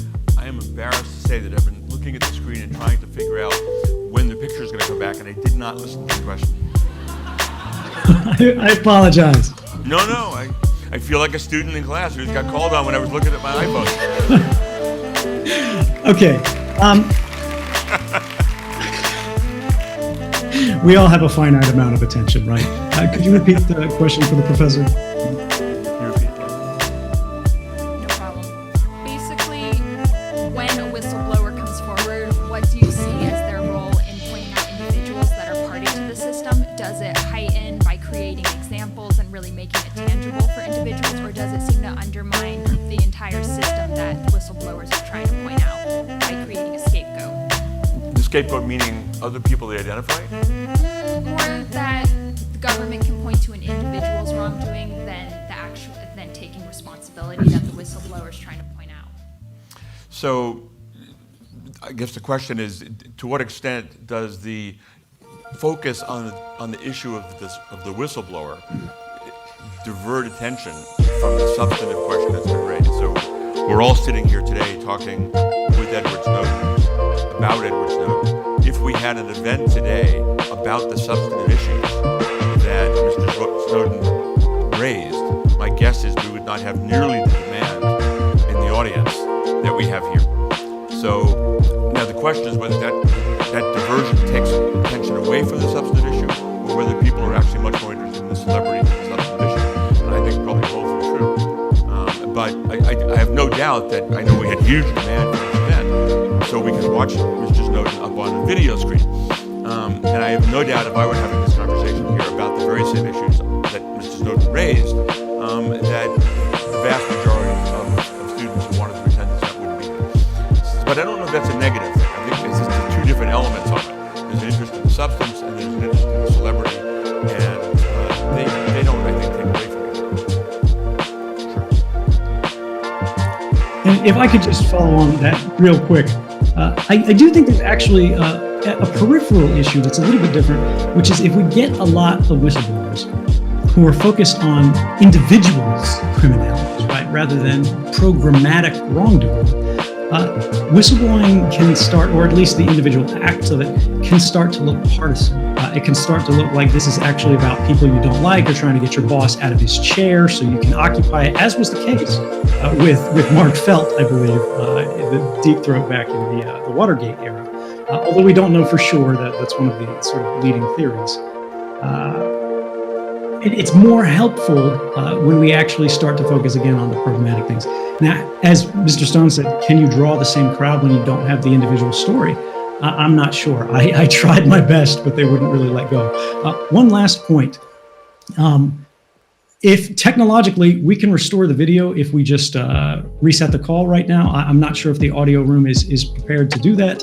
If they are, we can do that. Otherwise, we can just forge ahead with audio only right now. Can we get the next question in the meantime while they decide? Hi, Mr. Snowden. My name is Isabel Dybel. I'm a first year in the college, and my question actually works nicely with that last point you were making. I'd like to talk about the path that you mentioned a little bit earlier for whistleblowers in the government. And I'm wondering if you foresee any sort of problems with partisanship, with politics, if that path could be abused by any sort of government official to use that path for their own political soapbox and to abuse it, taking away the spotlight from the heart of the issue and focusing it on the politics of whatever that government official may be viewing. Do you foresee any sort of problems if that path were to be set up? Yeah, so this creates actually, or starts to get at a very serious problem, which has not been discussed at all publicly in any substantive way, at least in the open side.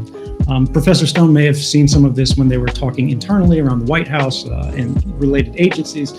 But regardless of what you think about me, regardless of if what I did was the right thing or the wrong thing, what does it mean that a 29-year-old contractor could walk into the NSA, walk out with what the government contends is an unknowable number of files, provide these to journalists in secret, and the government doesn't know about it until this individual is sitting down in the room with the journalists? What if that individual or a similar individual weren't going to the press? What if they weren't interested in the furtherance of our methods of government? What if they weren't trying to help things? What if they were trying to help themselves, right? What if they were spying on people's communications or sharing them for monetary gain, or that they were actually foreign intelligence agents or something like that? The fact that controls are so lax in an agency with so much power, so much capability, should concern everyone. Thank you. Hi, Mr. Snowden. My question has to do with, earlier one of the questions mentioned that there's a possibly surprising level of unawareness of your name and your leaks in the US. And earlier we also touched upon the interest of in the contents of these leaks, about whether people would show up at events if the leaker wasn't a celebrity, somewhat of a celebrity.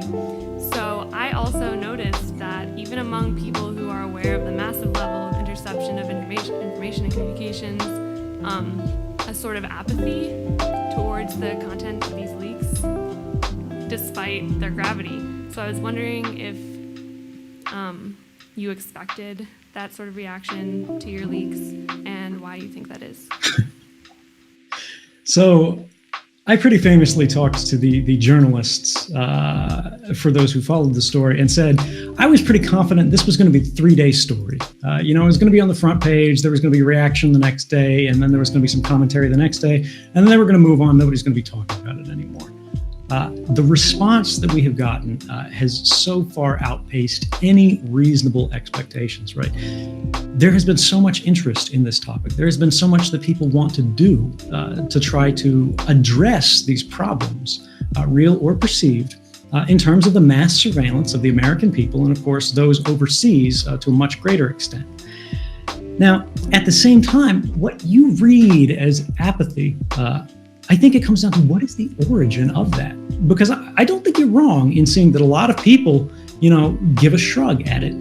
But I believe that's actually a feeling of disempowerment, that people don't actually feel they have any agency, any capability to change their circumstances in this regard, because we're talking about extraordinarily complex technical systems that are inaccessible in the most part to many laymen.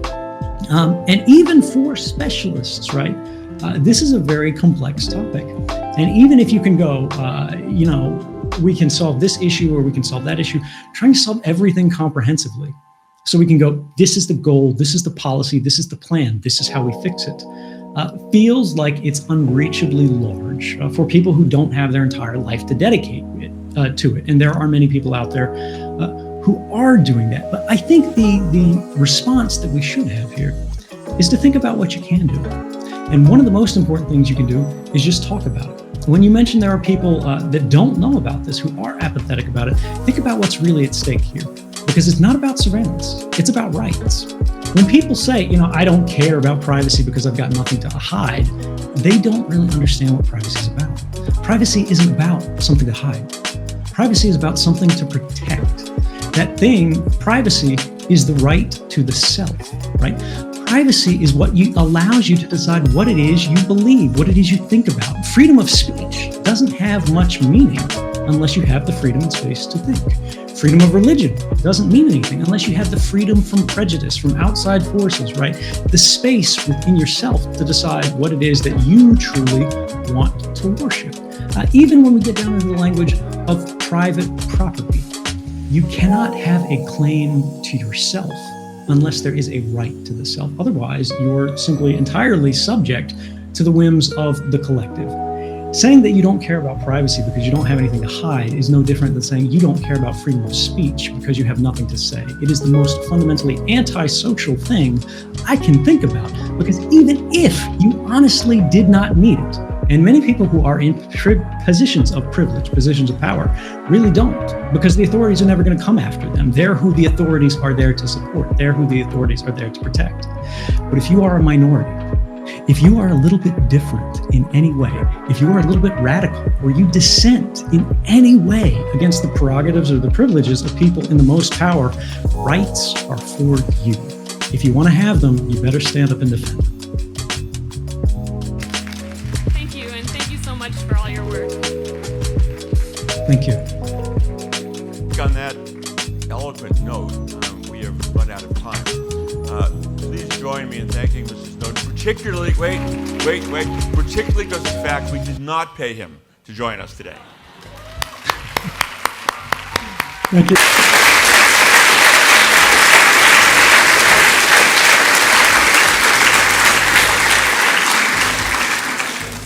If we could bring Mr. Snowden onto the screen, that would be great. Mr. Snowden, welcome to Dalhousie University.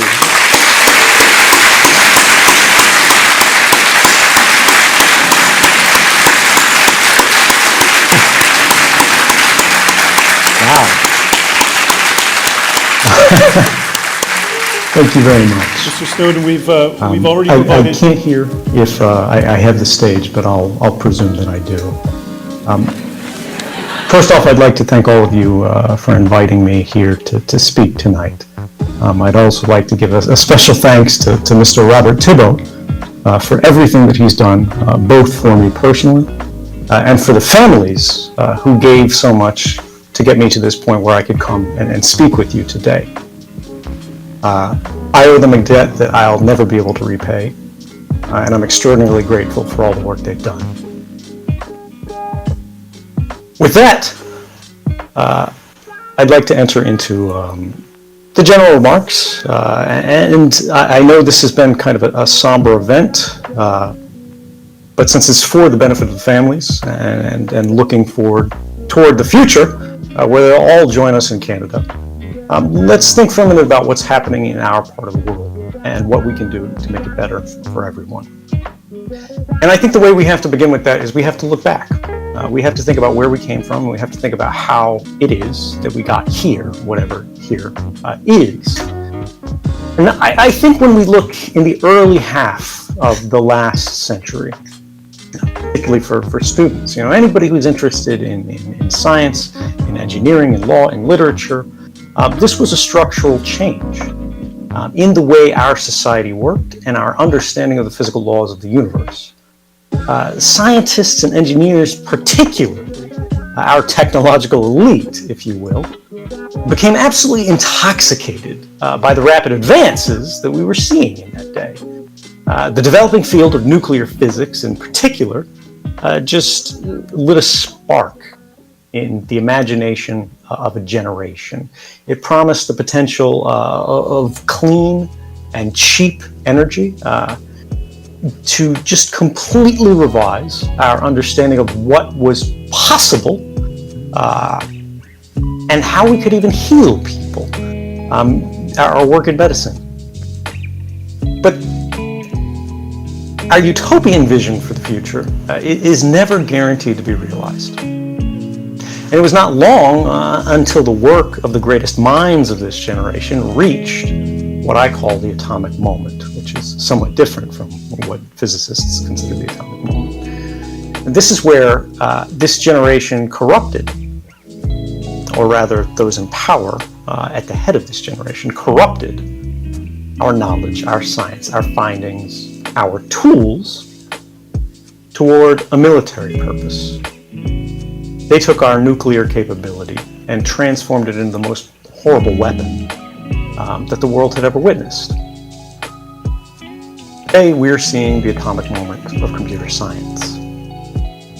Once again, our world is changing, but the difference is that this time, it's happening more quickly, and it's happening more fully. This is not a revolution merely in energy. We're in the midst of the greatest redistribution of power since the Industrial Revolution. And this is happening because technology has provided a new capability that's related to influence, that reaches everyone in every place. It has no regard for borders. Its reach is unlimited, if you will, but its safeguards are not. Now, this technology allows these institutions to monitor and record the private activities of people on a scale that's broad enough that we can say it's close to all-powerful. And it's through the use of new platforms and algorithms that are built on and around these capabilities that they're able to shift our behavior. In some cases, they're able to predict our decisions and also nudge them to different outcomes. And they do this by exploiting the human need for belonging. Right? We don't sign up for this. One of the common arguments is to say, oh yeah, you said okay, you understood what it was doing. But how many of you who have a Facebook account actually read the terms of service? Right? Like it's not anything to be ashamed of. You have this for your phone, you have this for every website you sign up to, you have it for your bank, you have it for everything, everywhere, you have it for your university, you have it for access to their own information systems, you have it to get access to, the library.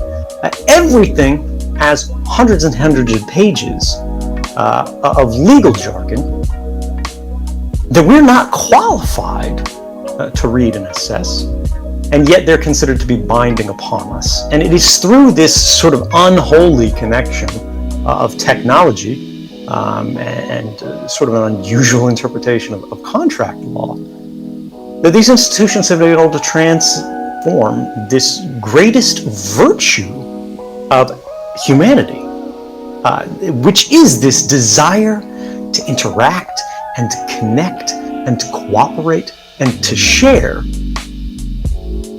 to transform all of that into a weakness. And now these institutions, which are both commercial and governmental, have built upon that, and they have structuralized it and entrenched it to where it has become now the most effective means of social control in the history of our species. Maybe you've heard about it, right? This is mass surveillance.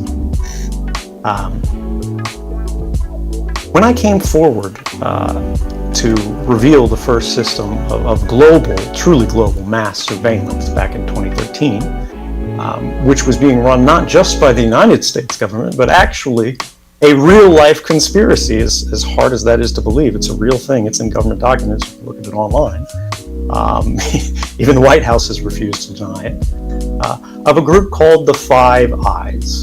These are the Anglophone governments, which would be the United States, Canada, Australia, New Zealand, and the United Kingdom.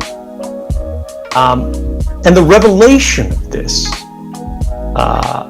activity, which functioned, for those of you who don't recall, by working with companies, right? This was a collaboration between corporate and government power, and government in the United States. This began under the Bush administration and was embraced and extended by Obama, and it's continued to get worse under the current administration.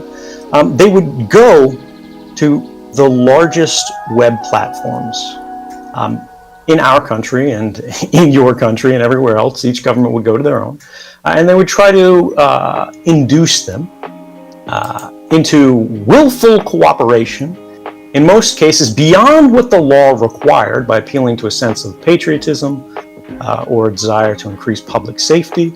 And where that wouldn't work, in many other cases, coercion. And they would get these groups to act as agents of government, be able to hand over your entire Gmail account, everything you've ever typed into Facebook, clicked on Facebook, every site you've ever gone to where you're logged into Facebook, but it just has that like button on the page. All of that was recorded, right? And it was poured into a system that didn't just touch internet connections, but it touched phone calls and everything else. And this is a global heat map of where the surveillance was happening most intensely, just from the US part of the operation. So unfortunately, this doesn't reflect Canada's numbers. But you see some unusual things here. You see stuff that wouldn't surprise you. You see the war zone is sort of red hot. And you see China is getting closer to red. Red means more surveillance, right? But an unusual thing is you would see a traditional adversary like Russia is actually less intensely monitored than the United States itself. You see Germany is being intensely surveilled, things like that, traditional allies. And this surprised a lot of people because we had constantly been told this was for our own good, it was for our own protection. And the only reason we weren't told about this was because if we knew, people would die. But when you actually looked at top secret documents, and all of these materials were classified before the days of 2013, their own documents, written by their own lawyers, said that the real reason these programs were classified was because they feared this is their own words, quote, damaging public debate. And that's about the scale of their activities, and that would open them up to legal challenges because they knew they had gone far beyond the law. Even by their own counting, the U.S. National Security Agency, they're the ones in charge of sort of this mass surveillance operation internationally, and the FBI does a lot of the tapping domestically. By their own count, they were violating our laws thousands of times a year. I think 2,776 times in a single quarter or calendar year. I can't recall precisely. And this just continued, and it spread, and it became more and more entrenched. And it was funny because people tried to speak against this internally. There was a man, a whistleblower prior to myself by the name of Thomas Drake. He was a senior executive. And he went inside the agency to his superiors. He went to the general counsel, the top lawyer of the NSA. He went to the inspector general, who's sort of the head of an investigatory watchdog agency that's supposed to keep the government in line. He even went to Congress and told them about these activities. And what happened? They didn't thank him. They didn't change the program. They didn't go, oh yes, Mr. Drake, you're right. These programs go beyond what the law permits. They go beyond what the U.S. Constitution, our basic law, permits. The Fourth Amendment gives us freedom from unreasonable search and seizures without probable cause given by a police officer to a court, get a warrant stamped, all of these things. And instead, they just wanted to collect information about everyone, everywhere, in advance, just in case they became interesting later, right? The idea, if you want to think about what had changed that made this new, that made all this mass surveillance interesting and novel, was it was proactive surveillance. Historically, people go, oh, why'd you work for the NSA if you have problems with surveillance, right? Well, the idea is, once upon a time, if you think back to Cold War histories, or at least propaganda, we in the West distinguished ourselves from, the traditional adversary nations, the Stasi and the KGB, the secret police skulking around, by saying we don't do that. We're different from the Iron Curtain. We could do that. We could spy on our own people internally, and we could spy on people who have done nothing wrong. We could do it better than them. We have better technology. We have greater budgets. We have, more genius, whatever. We're the shining city on the hill. But we don't, because it's wrong. It's contrary to our rights. It's contrary to our laws. It's contrary to our values. This is exactly the opposite of what we were trying to build. And so we performed retrospective surveillance rather than prospective surveillance. We would wait until someone came to our attention. 3rd Division of the Missile Corps, or some general sitting behind a desk, or someone we suspect of being a spy or a terrorist, or we think this person is a kidnapper. And we get their phone number, we see where they work, we go, this is the battalion to which they're attached. And then we begin monitoring that line. We begin monitoring that frequency. We begin monitoring that channel. We begin monitoring that patch of Earth from satellites. The important concepts to understand here is that the targeting was largely done on a very individualized basis. And it was done after a suspicion had been developed, a suspicion of wrongdoing, right, or some kind of oppositional activity. After September 11th, the policies of the United States changed. Now, it's interesting and very historically important to understand that this plan for this new system of mass surveillance was not created in the wake of 9/11. In fact, it had already been written. The U.S. Patriot Act, you all may have potentially heard of, which really changed the way our surveillance and sort of counterterrorism strategies work, had been sitting on a shelf for years, ready to go. But our legislature didn't believe they were in a position where they could pass it. There wasn't that kind of support. But after the entire nation had been victimized, everyone was grieving and angry and fearful, it passed with, I think, only a single dissenting vote. And now we live in this new world, right? And the program started slowly, and they started intensely secretly. The author of the Patriot Act, since 2013, has said he did not believe, it was not his intent and it was not his understanding that the Patriot Act or any of the laws passed since then authorized these activities at all. But the intelligence agencies secretly interpreted laws in such a way that they believed that they did. And they didn't need to inform the full body of our legislature about that. We have 535 members in our legislature that are sort of our public representatives. Instead, they told only 8. And these are called, famously, the Gang of 8. These are the most senior members of both the Senate and the House in the United States, sort of our 2 chambers, the upper and lower house, if you will, which would be the ranking members of the majority-minority party for both houses, and then the ranking members of the majority and minority party sitting on the 2 intelligence committees, 1 in each house, right? And the judgment of these 8 people alone, and not even really the judgment because they're just giving them a notification, it's the executive who's chopping off on this, was substituted for everyone else in the Congress and everyone else in the nation. We were never granted an explicit vote on this. We were not allowed to challenge these things in court. Whenever we got court cases or any kind of evidence or newspaper reports that indicated this kind of activity was happening, the government would say, we can neither confirm nor deny these activities are occurring. And as a result of this, you can't challenge it in court because you can't prove it. And if you can prove it, it's a state secret. And if it is a state secret, the court can't rule on the matter because to make the government defend it is to make the government admit it, and that by itself is harming the national security. And the court can't even judge whether or not it is harming national security under the U.S. system, because they say the branch best positioned to judge matters of national security is the executive, who, if these programs were not harming national security, would have committed the gravest criminal and constitutional violations probably in the modern history of the country.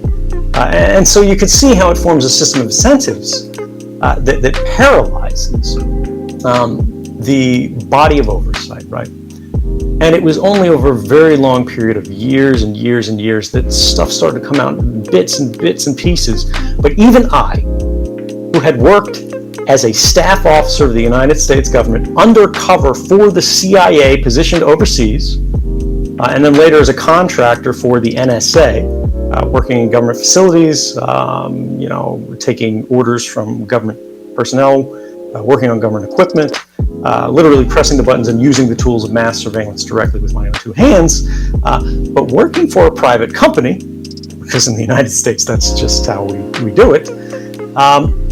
Even I didn't know what was happening until that very end part of my career, when my access had grown so broad and my clearances so deep that I could see the whole of the picture. And I stumbled across a document. It was one of those Inspector General's reports that was written in response to a newspaper story all the way back in 2006.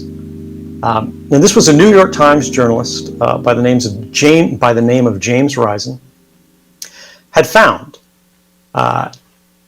evidence and someone who was willing to talk to him in government to say, look, the United States government is engaged in mass surveillance. And they're saying this is a counterterrorism program, but it's collecting domestic U.S. persons' communications. And this was a clear, just absolute violation of the law at the time. Even with the Patriot Act, they had simply gone too far. There was no way to defend this beyond political arguments. And this story was ready to go and ready to be printed just 1 month before the U.S. election, George Bush's re-election, if you remember that name. It's ancient history now, but not such a wonderful fellow. And what happened was the newspaper reporter had the story cold. Everybody knew it was true. The government had quietly admitted to it.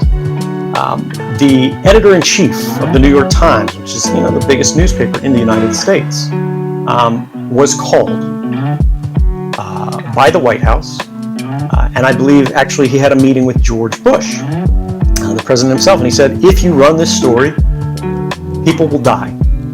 You'll have blood on your hands, these programs will be ineffective, the next buildings are going to come down, and it's going to be your fault, because these programs are saving lives every day.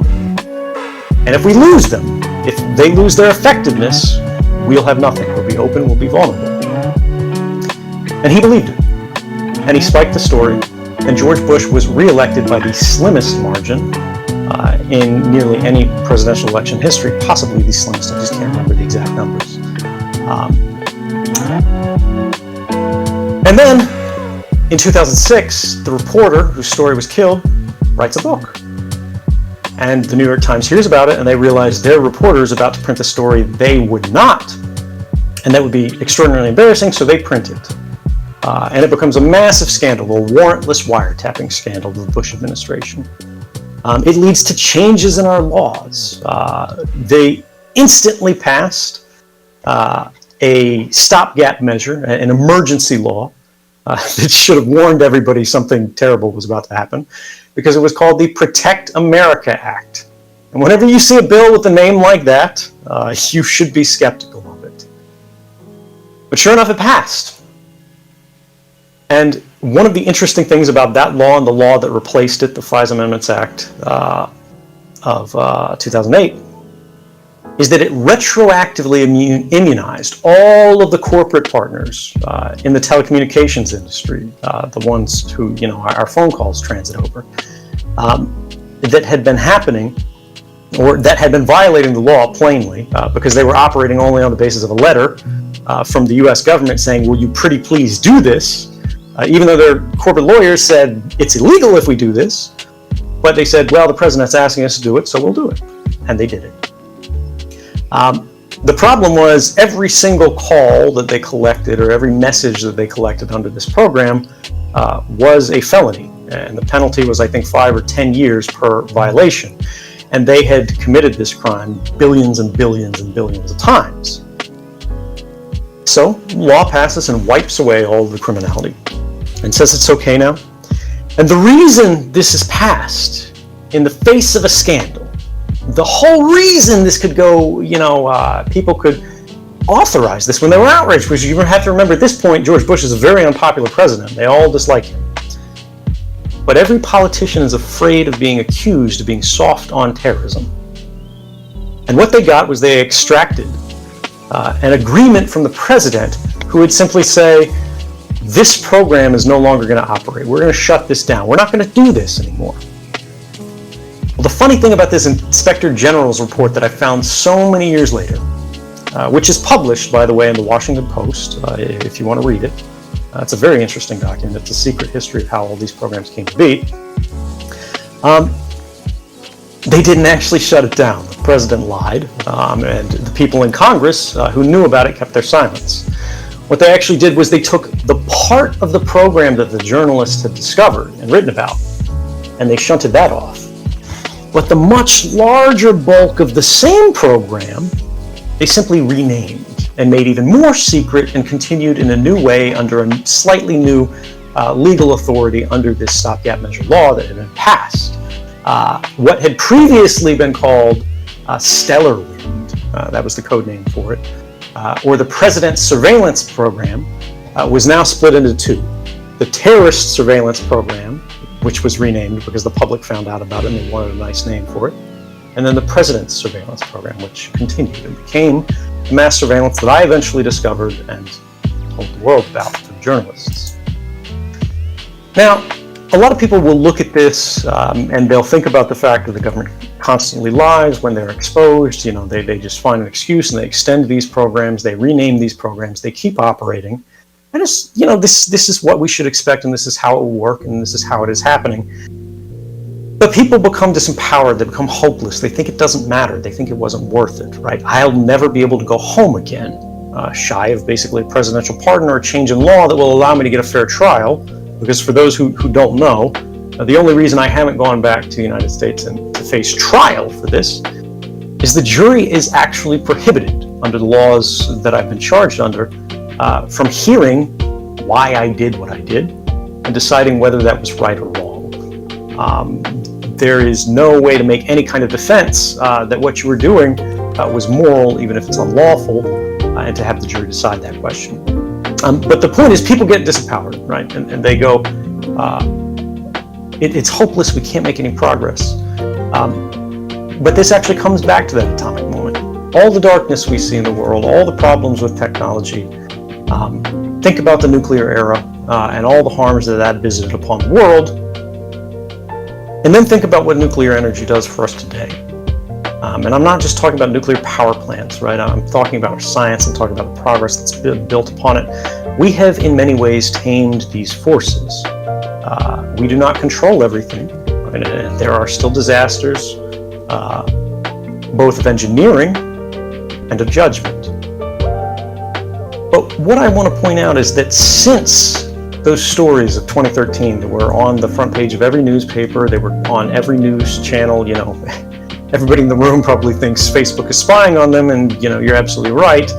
So is Amazon, so is Google, so is the phone in your pocket, so is everything you use, so are the ad trackers in every app you install, even if it's like Angry Birds, right? But now we're aware of the problem. And everyone who works in any kind of study or research understands that defining the problem is one of the hardest parts of resolving the problem.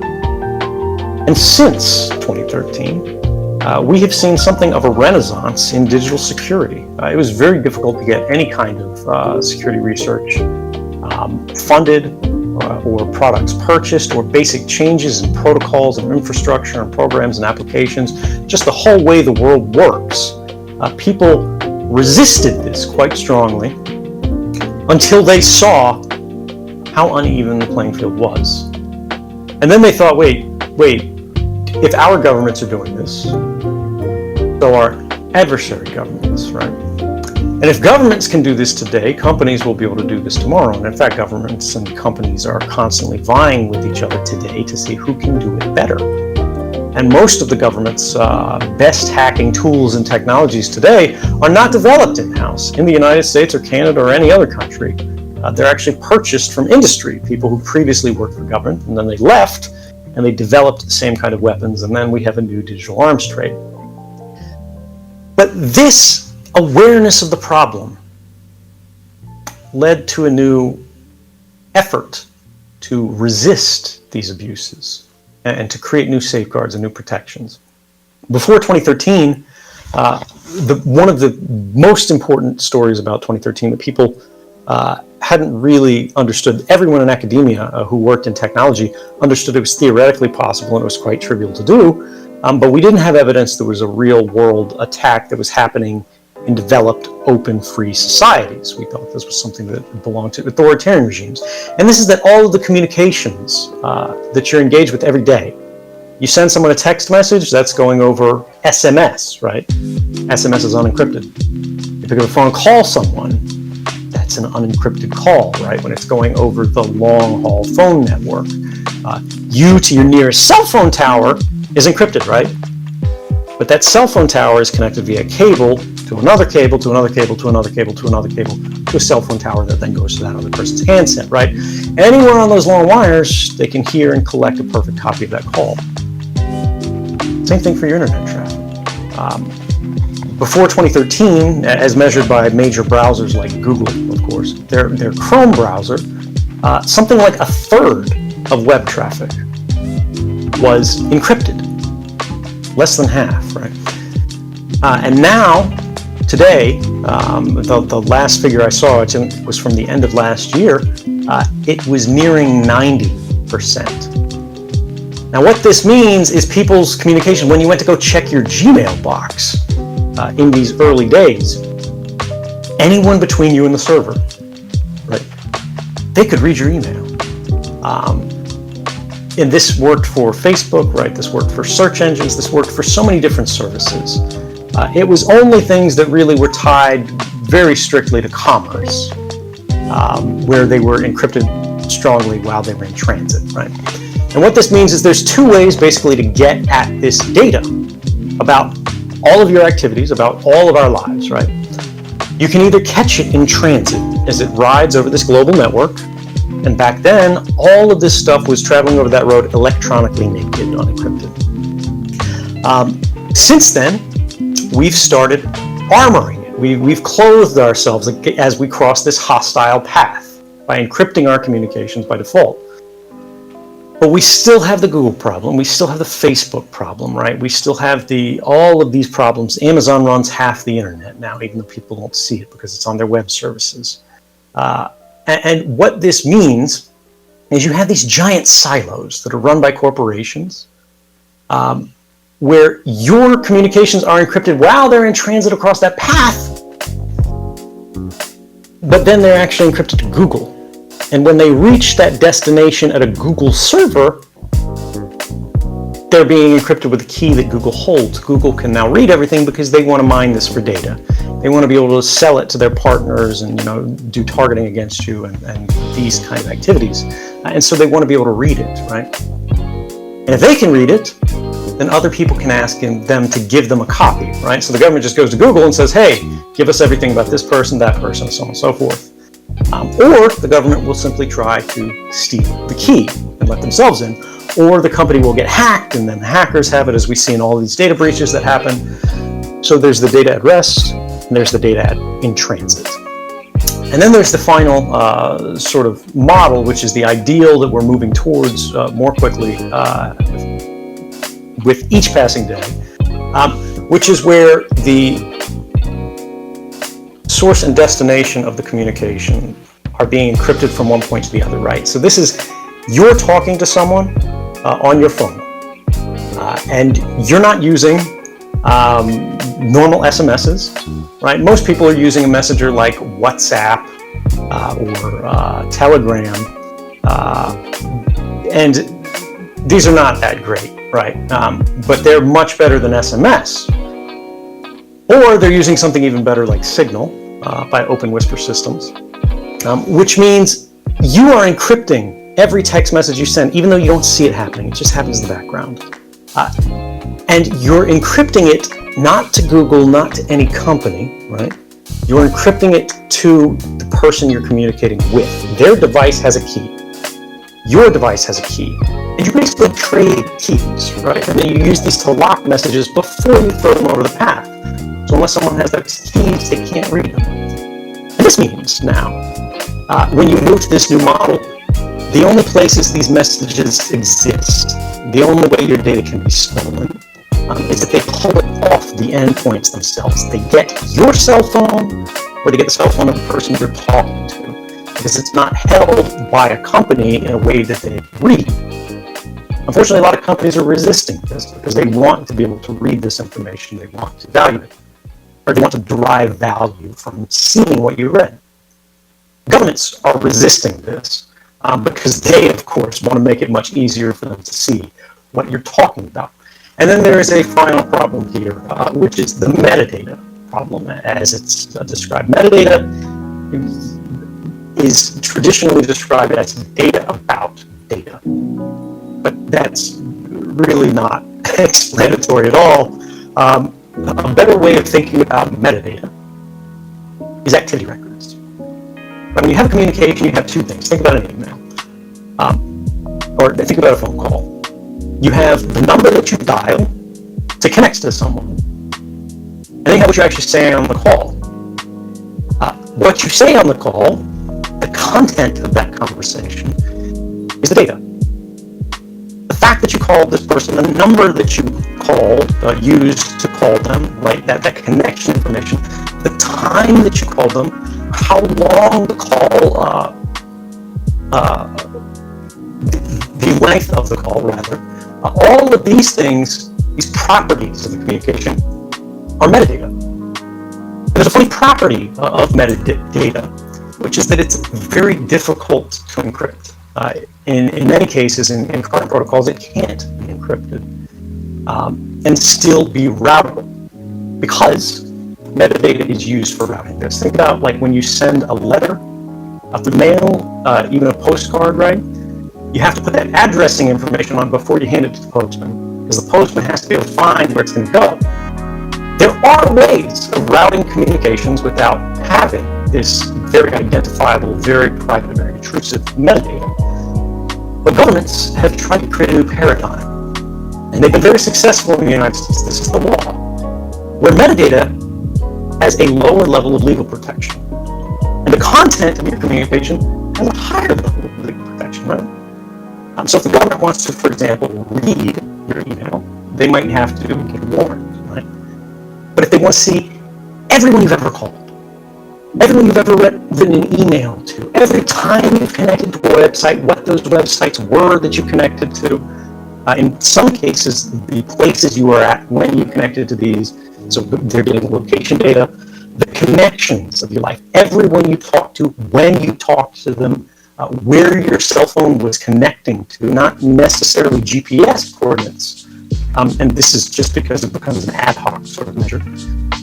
But the fact that you were in this room right now listening to this talk, you had attendance here, you were at this university, this distance from the nearest cell phone tower, that's metadata, right? And governments say, well, when they're exposed in these scandals for collecting all of this information in new ways, they go, look, don't worry about this. We're not listening to your phone calls. We're not reading your emails. It's just metadata. When you have enough metadata, you don't need the originating content, right? Let's put it this way. You're dating someone, and you end up getting their phone bill, right? And for whatever reason, they leave it laying out on the table. And you see sometime when they told you they were out with a friend, they had instead called their ex, right? And they were on the phone for a long time. And then you see that they logged into this, that, or the other from their ex's internet address in their ex's town. You didn't actually see any of the communications that happened, but you can probably figure out what happened, or at least get a suspicion about this. Governments and corporations are doing this to everyone all of the time. This is the status quo today, and this is where we have to come from. Encryption was the war of the last 6 years. And I want to tell you, we are winning. It is governments and corporations are increasingly going after metadata, not because just they desire it so much, even though it is extraordinarily valuable. They are perfect records of private lives for basically everyone everywhere. They are, sorry. They're going after metadata not simply because they desire it, not simply because it's useful, but because they no longer have a choice. More of our communications are becoming encrypted in transit.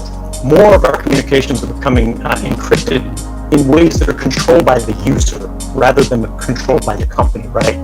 They're going straight from one to the other rather than sitting in a pile at Google and then waiting for somebody else to connect and read it from the Google server or from the Facebook server.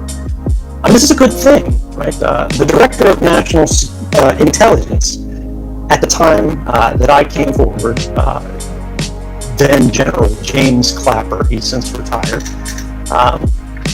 said that the U.S. intelligence community, with all of their analysts, had determined that the news of 2013 pulled forward the spread of encryption, strong and reliable encryption, by 7 years. He meant that as an insult, right? But for me, it's actually a point of pride. So why am I so worried? The pervasive encryption and secure messaging has proven so effective, right, that it has fundamentally reshaped the sorts of predation that are now faced by the internet and its users. That's to say, all of these bad guys, from the criminals to the Chinese government to the Russians to the NSA, whoever you don't like, these guys don't simply give up because their work is no longer as easy as it was. We are safer today, which makes their life a little bit harder. So they started to get creative. Now they're going after these endpoints. Now they're going after these companies. And when they look at the endpoints, as it turns out, they are not as strong as we want them to be. In fact, we're living in the greatest crisis of computer security I think that we've ever seen. And so how do we protect these? And what are the threats facing them? What can we do about them? I want to back out because I want to get to questions and make sure we have plenty of time for that. But I want you to think sort of 3 high-level trends that we're seeing. The first and foremost is actually the most dangerous part of the dynamic and should be the easiest to control through policy for those who are interested in policy. But unfortunately, we see very little appetite among policymakers for doing this. And this is the over-collection and over-sharing of this whole universe of data, right? Your phone right now, sitting in your pocket, you're not looking at it, screen's off, it's not moving, is communicating, probably hundreds of times a minute, but on the low end, definitely tens of times a minute. And that's when nothing's happening, right? It's just reported to all these groups where you are, what version you're on, what these apps are doing. It's knowing what wireless access points are around you, whether the devices are around you, what Bluetooth devices are around you. This is a nice way they can see where you're at in a mall, which is fairly terrifying. But all of this stuff is happening, and you don't actually see it. You don't actually need to say this is okay because it's done in a way that happens invisibly. Imagine you could see your phone. Right now, just look at it. And you can see every connection that it's making. And just with these nice little tap gestures, we've got for everything else, you could go, yeah, Facebook, no. I'd rather not have that one communicating when I'm doing anything, and this one, and this ad network, and that, those can't go through. But the one that's checking for message updates from this server that I use to talk to my family, yeah, that's okay, let me keep checking. Because it happens invisibly, we don't grant informed consent, and we can't make reasonable decisions about this. We have no influence over it, and so we are increasingly taking advantage of our devices or rather through our devices. And then these companies are able to shape and manipulate and target us. And that brings us to the second prong of this, which is the oversharing of data. The basic principle is you can't lose what you don't have. You can't abuse what you don't have. But our current status quo is very favorable to all of these companies and the governments that act through them. So every company is basically collecting as much as they can for as long as they can until the laws and policies change and forbid them from doing this. And even when they do, they try to find loopholes and ways they can continue their activities because your life is worth money. And the more they know about your private activities, right, the more they know the intimate details of your preferences, your associations, your thoughts, your loyalties, and your leanings, the more you're worth to them. And, you know, there are so many stories about this. If you guys are taking notes, you should look up the story in the New York Times about Google's Censor Vault program, Censor Vault. This is where they've been tracking your location, you know, all of these different ways, and it's on a, you know, largely close to permanent basis. Once a company starts doing this for everyone, everywhere, they create what is effectively, academics have called a database of ruin. It knows enough about anyone that if someone looked into this with bad faith, they could ruin them. And when you have this incredibly useful, just completely immaculate record of all of these different people who have done no wrong, they're just people, but you know so much about them, it becomes a target that is too tempting to resist, both for your own government, to try to coerce these companies to allow the government to sort of be able to sift through this and do whatever they want, pick the nice parts out they're interested in, but also for everybody else who has an interest in it to either buy it, or steal it, or compromise it, or, you know, leak it. And these things eventually will become fairly profound social threats.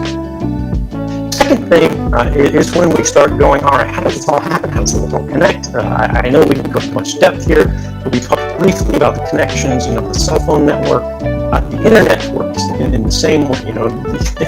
How do you get to Facebook through your cell phone? There's a cell phone tower, there's wires, just buried under the ground, you know, satellite hops if you're on a very rural area. And eventually it goes to a server, and then that server takes a path across this whole fabric of wires back to a cell phone tower and then back to you. At the end of every one of these wires, and I don't mean the Facebook end, I mean the Facebook ends to their local internet service provider, to the next internet service provider, to the next internet service provider, 50 times until they reach you. It's a machine, it's a computer, it's a router, it's a switch, it's a piece of networking equipment, right? Gear that is a complex computer running complex software that is now, you may have heard, built either by enormous US companies or by Huawei, principally a Chinese company. I want you to think about what's happening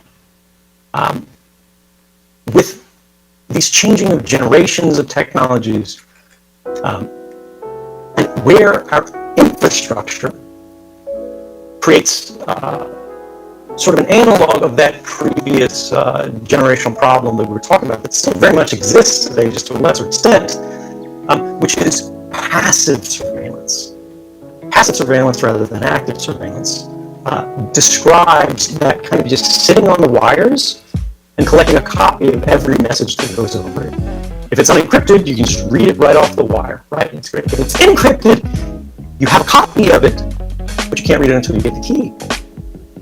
But if you steal the key, you can go back and look at all of those messages, unless they're encrypted in a sort of sophisticated way, which is also becoming more common today. But the idea is having access to a copy of everything that goes over the wires is a very dangerous thing, and it's also unfortunately very common. Now, there's another thing that all of those switches and network devices can do, which is manipulate the communications as they pass through them. Now, there's a lot of sort of fears talked about Huawei, their national security threat. And interesting thing is there's never been any evidence provided to support that. And that's because, at least as of 6 years ago when I was on the inside, there was no Huawei backdoor, right? And it's most probable today that there's not a Huawei backdoor right now, right? And by backdoor, I mean like some sort of evil, malicious function built into these devices that's like, screw Canada, press the button, and here you go. All right, hang on just a second. I've got a message about microphone distortion. Let me see if I can correct that.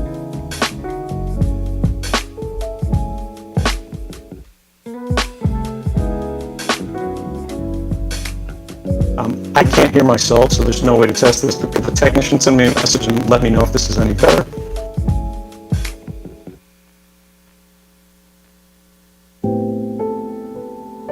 This is an audio check. Can you hear me?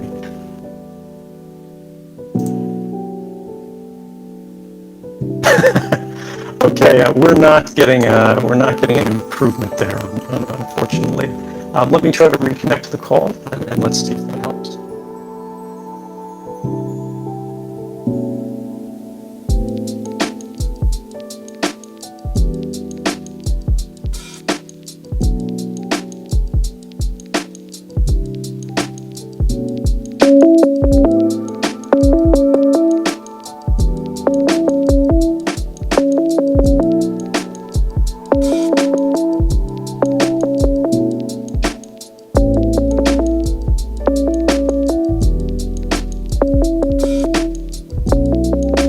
Saying.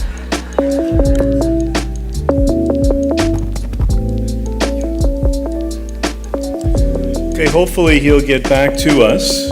When he does, I'm going to suggest we move into questions and ask for a few final comments so we can move on.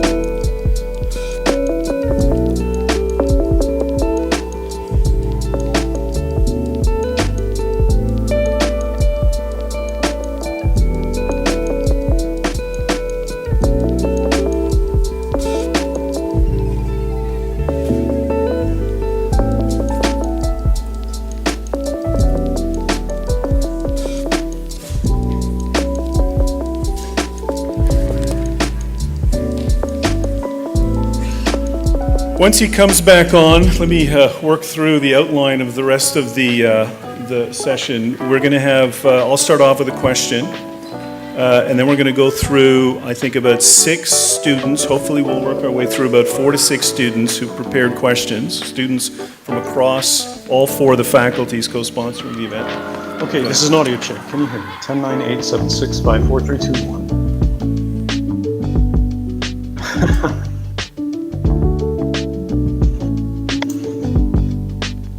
Okay, ladies and gentlemen, I apologize. I do not know when you lost my my audio previously.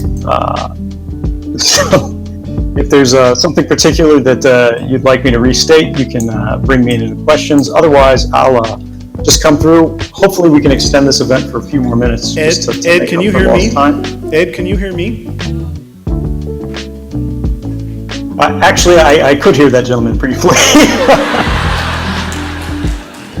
Ed, we heard almost all of your presentation. It was a little choppy towards the end, the last maybe 10 minutes, but I think whatever points you were making were transferred, so that's perfectly fine. And I'm wondering if you could just close off with some of your final points, and then we'll move over to questions that the students want to ask. How does that sound? Absolutely. And I can't control your schedule, but given that we lost a little bit of time, if you want to extend the session to cover those extra questions, that's fine. That's fantastic. Thanks very much, Ed. Go ahead.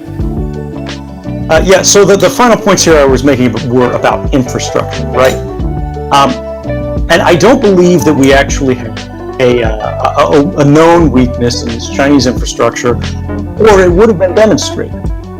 Because, of course, this is how government works, right? When they find these things, they expose it.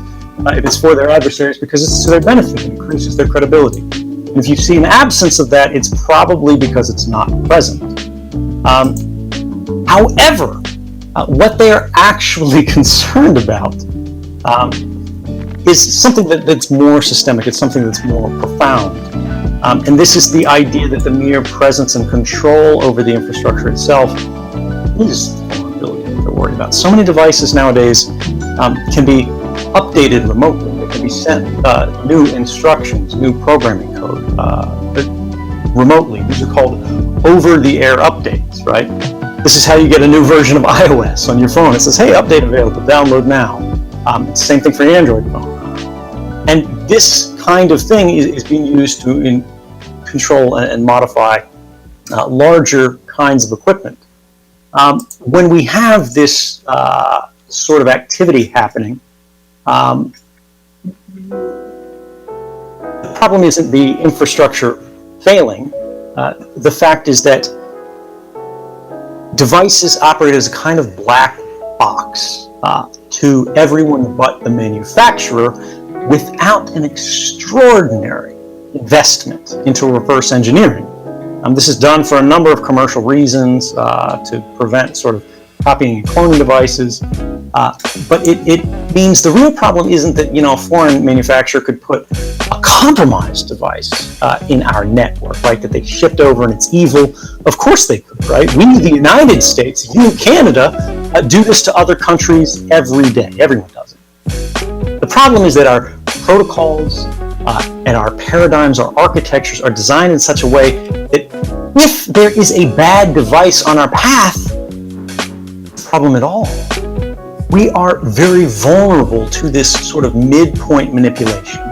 Something that was in the stories of 2013 was not just that the United States government was spying on communications in transit, but they were actually poisoning them. If you visited an unencrypted website, right? Because remember we talked about encryption before. If you requested an encrypted website and they didn't have a key to read that encryption, they wouldn't be able to see exactly what subpage of the website, what this image looks like, what this code is, manipulated. But if it's an unencrypted copy of the website, what they can do is they can see you're requesting, blankpage.com, and they can get a copy of that first using their very expensive connections, right?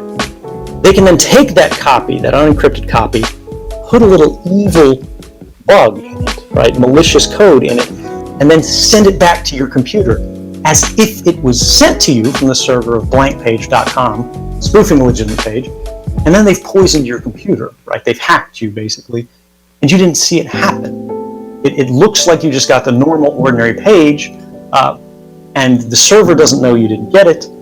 It's just anyone in the middle has an advantage in terms of surveillance, in terms of manipulation, and these governments have become very comfortable occupying that position for themselves. And there are a lot of arguments to go, okay, maybe we want to do this, maybe this is beneficial, maybe we don't, right? But it's not just Huawei, right? Huawei is being used as an example because it's interesting in the trade war. This is Intel, right? This is Amazon's sort of AWS cloud, this platform that everybody's running. This is Cisco devices. This is anything that's in the middle has an advantage. And we could go into any depth in this later on if you're interested in it, but this is very much a structural problem, and until we change our protocols, the language, the sort of machine languages that we use for devices to communicate with each other in a way that they are not as vulnerable to this midpoint manipulation, this will be a recurring problem. And then the final point of these 3 points that I wanted to get, which sort of are the structural points: overcollection and oversharing, that's one, the infrastructure in the middle and supply chain manipulation, and the third is the commercial trade and software exploits. I don't have much time, so I'm going to cover this quickly, but I mentioned briefly in the beginning that most of the sort of best digital weapons that the NSA has, right, that the Israeli Mossad has, and the French DGSE has, the Russian FSB, the Chinese MSS, right, these come from commercial exploit development companies. These are private enterprises that exist for only a sole purpose, and that's to find the most popular applications and operating systems and devices in common use in the world. This is the critical infrastructure of our digital society, and attack them. And what they want to find is a weak point that is universal to every device of this kind, every application of this, or ideally, future versions for the coming years, that if you know about this vulnerability, can craft an attack that will allow you to basically take over these devices remotely, right? Hack them. And somebody else paid for the device, but now the hacker owns it.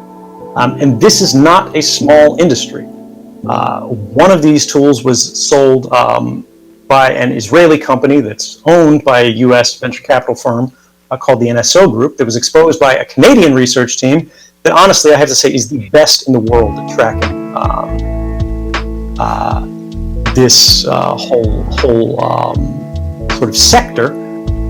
And Citizen Lab revealed that the Israeli company sold this to the Mexican government, and it was for millions and millions of dollars. I can't remember how much it was. And the Mexican government then used it to spy on the president of the Mexican Senate, the opposition, a journalist who had written a story exposing the Mexican president as being involved in corruption, and her child, because they had difficulty getting to her directly, human rights defenders and activists, people who were looking for missing students. And this has happened again and again.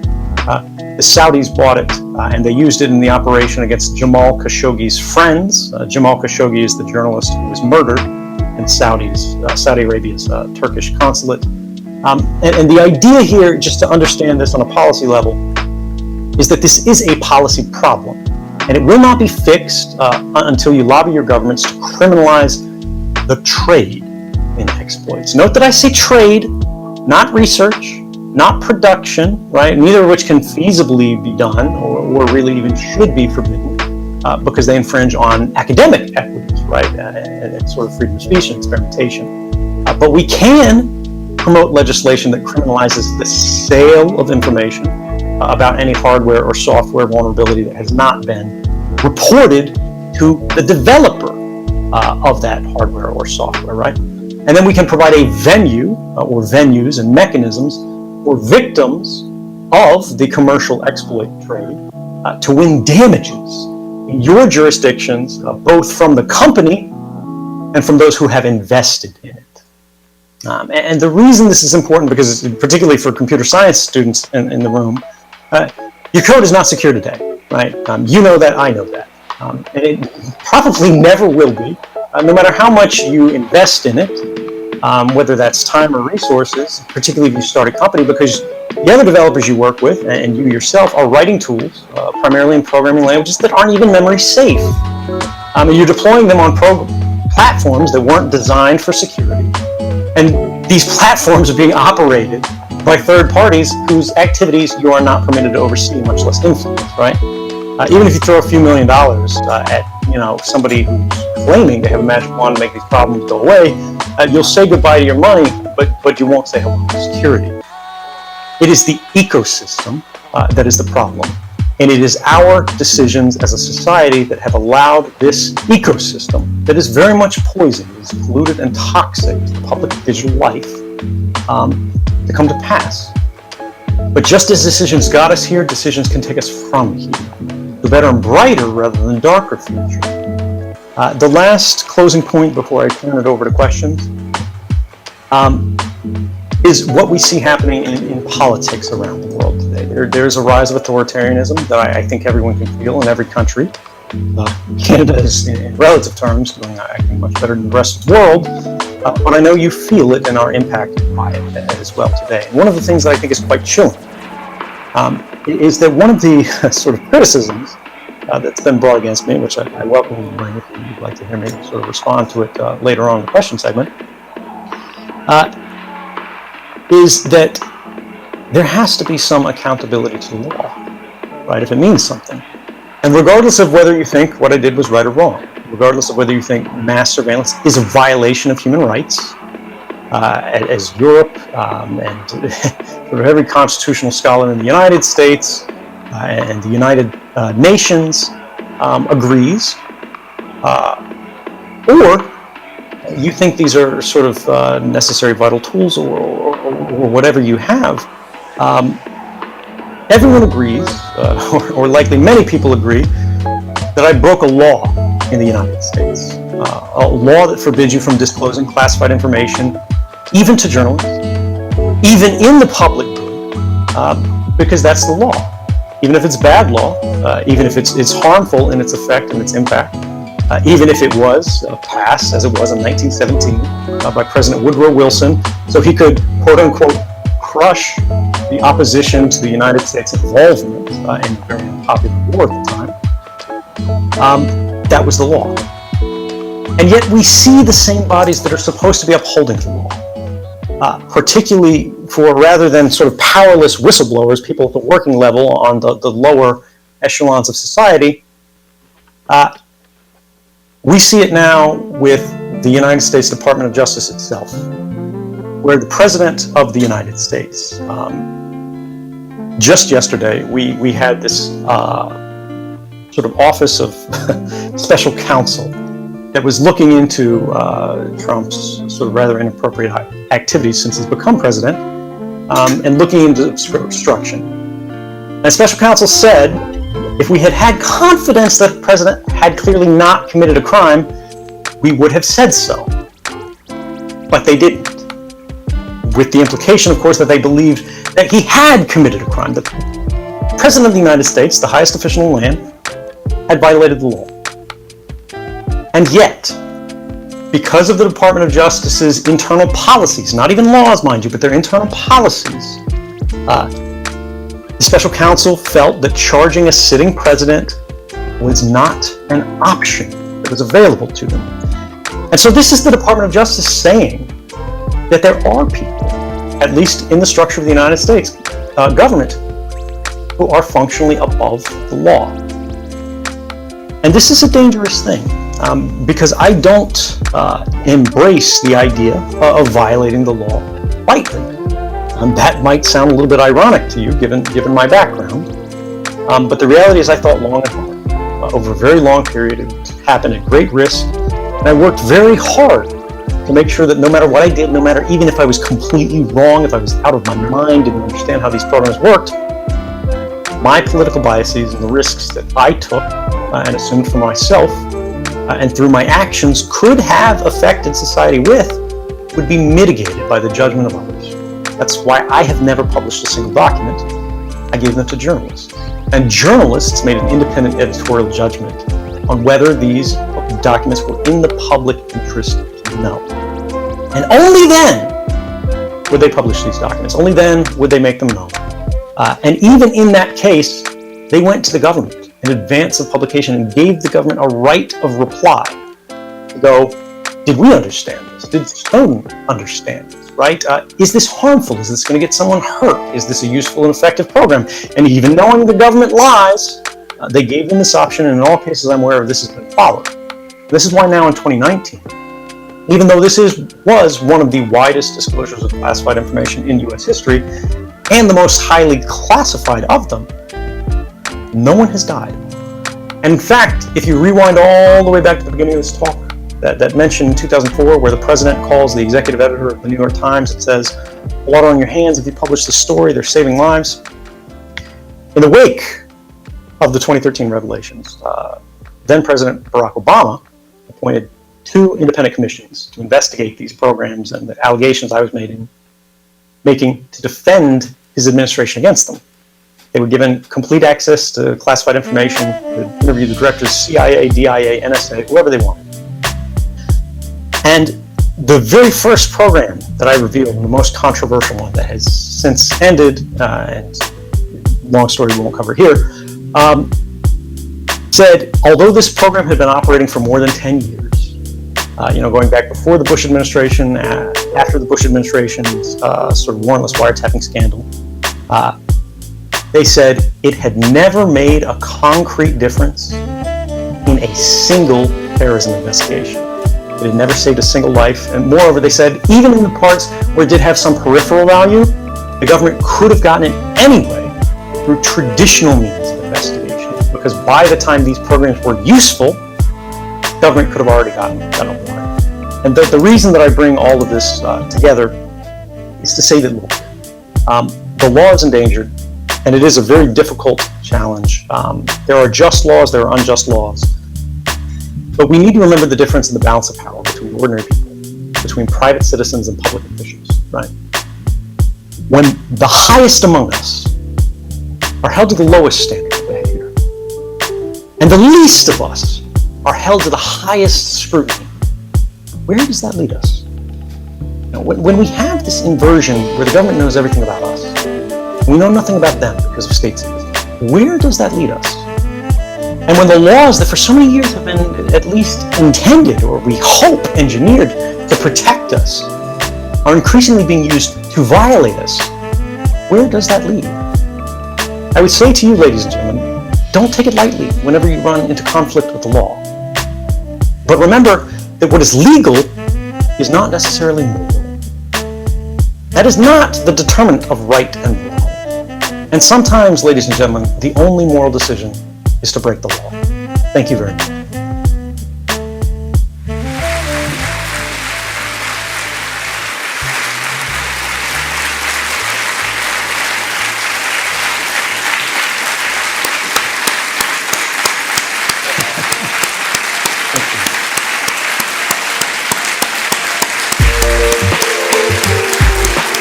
Please, let's get to Q&A. I know we have questions, and I talked for too long. Thank you for being patient. Thanks very much, Mr. Snowden. I'm going to start off with a question, and then we'll move on to the students. Mr. Snowden, there's a scene in Oliver Stone's movie Snowden in 2016. I'm going to assume you had at least some role in the movie, because you do appear at the end of the movie with a very powerful statement. There's a scene in the movie where you collect the data, you hide it in the Rubik's Cube, you manage to get through security, brilliant move, by the way, and you're walking out of the building, and it's kind of a slow motion scene, and there's a smile that appears on your face, and I think I understand why you were smiling, because first you managed to get the data, but now you have the information that you were going to share with the public, and that would transform the nature of the debate. You would mobilize the public, and you would finally get some measure of justice with respect to the civil liberties that were jeopardized for so many years. That's not what happened. The public wasn't mobilized. In many ways, the public really didn't care. They tend to overestimate threats that are non-existent, like terrorism, and they tend to underestimate threats that are surrounding them on a daily basis. And the policies never change. Clinton, Obama, Trump, they never change. They never change between Stephen Harper and Justin Trudeau. C-51 looks like C-59. 2 points. First, that must be incredibly frustrating. And two, did you overestimate the nature of the debate and the public reaction, the likely public reaction to your revelations? It's a great question. Thank you for asking. First off, I've got to say that the film, of course, is dramatized. I'm not the one who wrote the script. When I finally got out of the NSA building so many years ago, I definitely don't think I smiled because I was terrified. Right? If you imagine yourself in that position, I was literally working in an underground military facility buried under a pineapple field with revolving gates that are literally called man traps, right? You have to badge in and out of everywhere. There's armed guards, there's metal detectors, there's bag searches, all of these different things. And when you know as much about surveillance as I did, just from the rare fortune of working at both the CIA and the NSA, it just makes you worry more about what you don't know. So I was actually much more concerned with the fact that, were they actually on to me and they were just waiting till I got to my car? Were they waiting till I left the fence line? Were they waiting till I got back to my house? And I just had to always be prepared to explain why. I made the decisions that I did in case things went wrong, because that's all you can do. You have to believe in something, but it's not enough to believe in something. You have to stand for something if you want change to come. And then this leads into your larger question, which is, did change come? And I think the sort of presumption of the question misses the why of why I did this. I didn't set out to change the law. I didn't set out to tell people this is what's wrong with policy, and this is precisely how you fix it. That's not my position. That's my job. No one elected me. The only thing that elected me was circumstance, what I saw, where I sat, what I could prove, right? And I had a belief that this was important for the public to know, and I still believe that to be true, right? And I think history actually, since then, has established a general consensus that this was meaningful. This was to the public interest to know and understand. Now, have laws changed as a result of what happened in 2013? Actually, absolutely. We have gotten the only meaningful intelligence reforms since the 1970s in the United States. Was it enough? Did it fix the problem? You're absolutely right that it wasn't, right? But we haven't gotten anything since then. This was the first time a law had been passed that restricted the intelligence community's powers rather than expanded it. But it's sort of like, you've got a closed toothpaste tube. You squeeze it on one side and it just moves the toothpaste somewhere else. In Canada, we get C-51, things like that. In Germany, we get mass surveillance bills. In Australia, we get generalized data retention measures. In Russia, right, which long has a history of repressive surveillance measures, they get a law so bad that Russians are calling it the Big Brother law. And if Russians are calling something the Big Brother law, it's something to worry about. The Chinese, being, their own very particular sense of humor, they modeled an expansion of their surveillance powers after U.S. legislation, because they realized if they used a clone of our laws, it would be impossible for us to criticize them. France did the same, the UK did the same for expanding their own powers. But this is because this is the trend of technology. It has become cheaper and easier for all of these governments to do this in a broader and more intrusive way.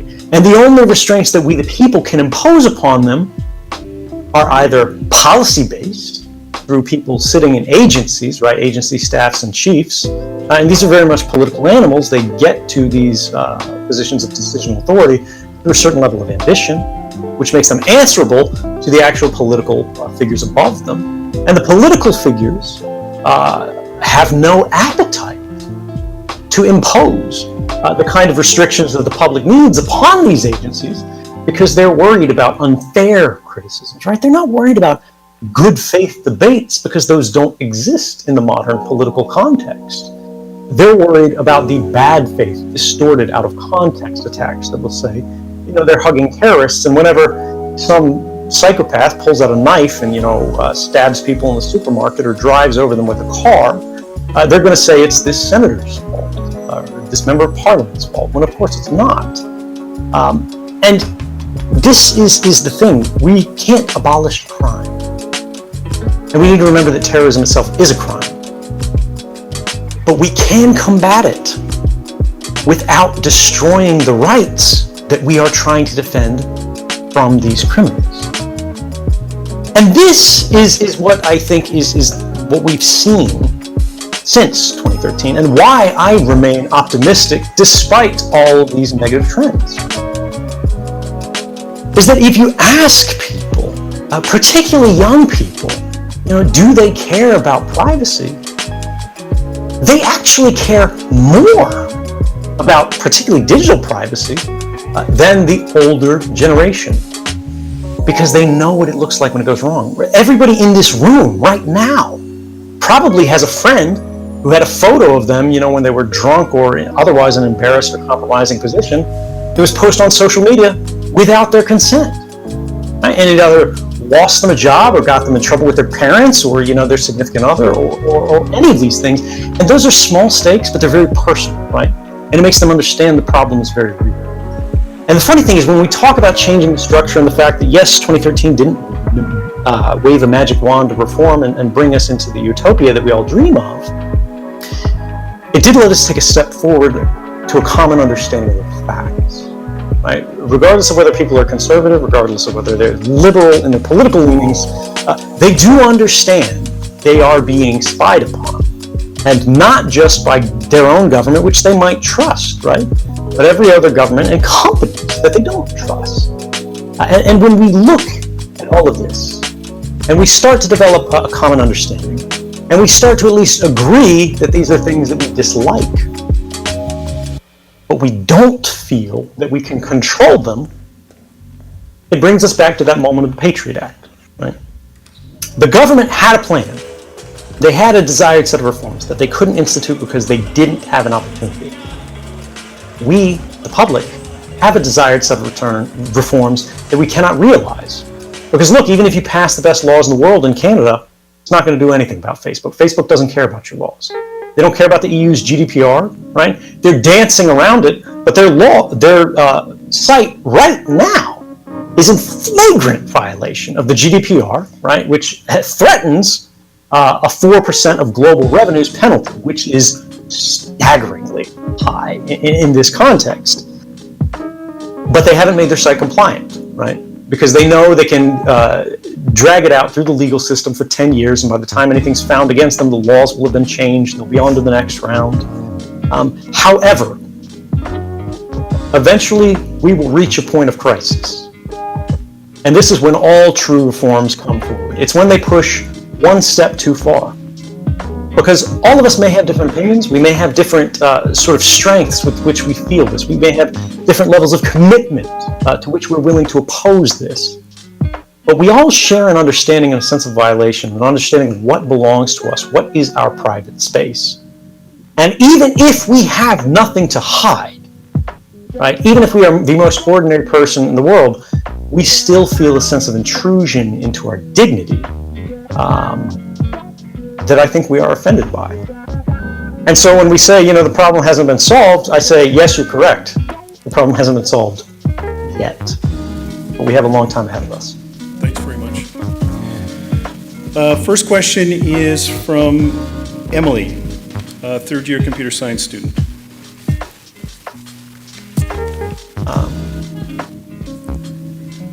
Are we going to have that read out? She should be. Try that. That the public has become more or less resilient to the manipulation they were subjected to as a result of the NSA's PRISM program?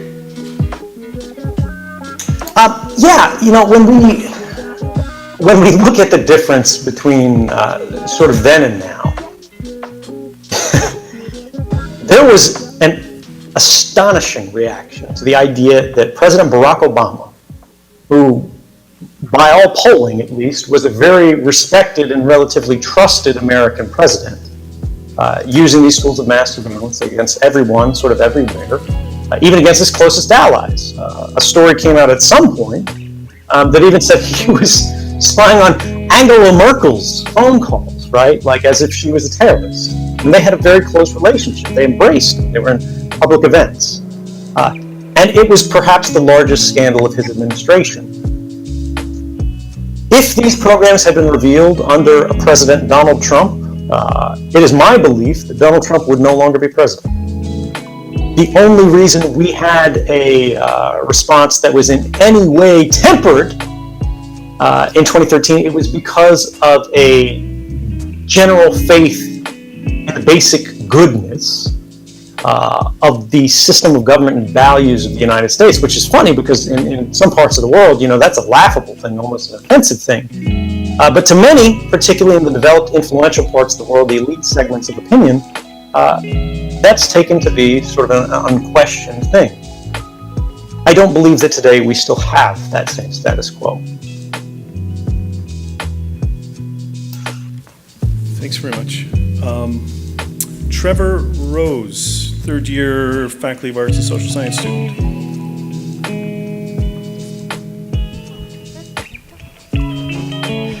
Hi, first of all, it's an amazing honor.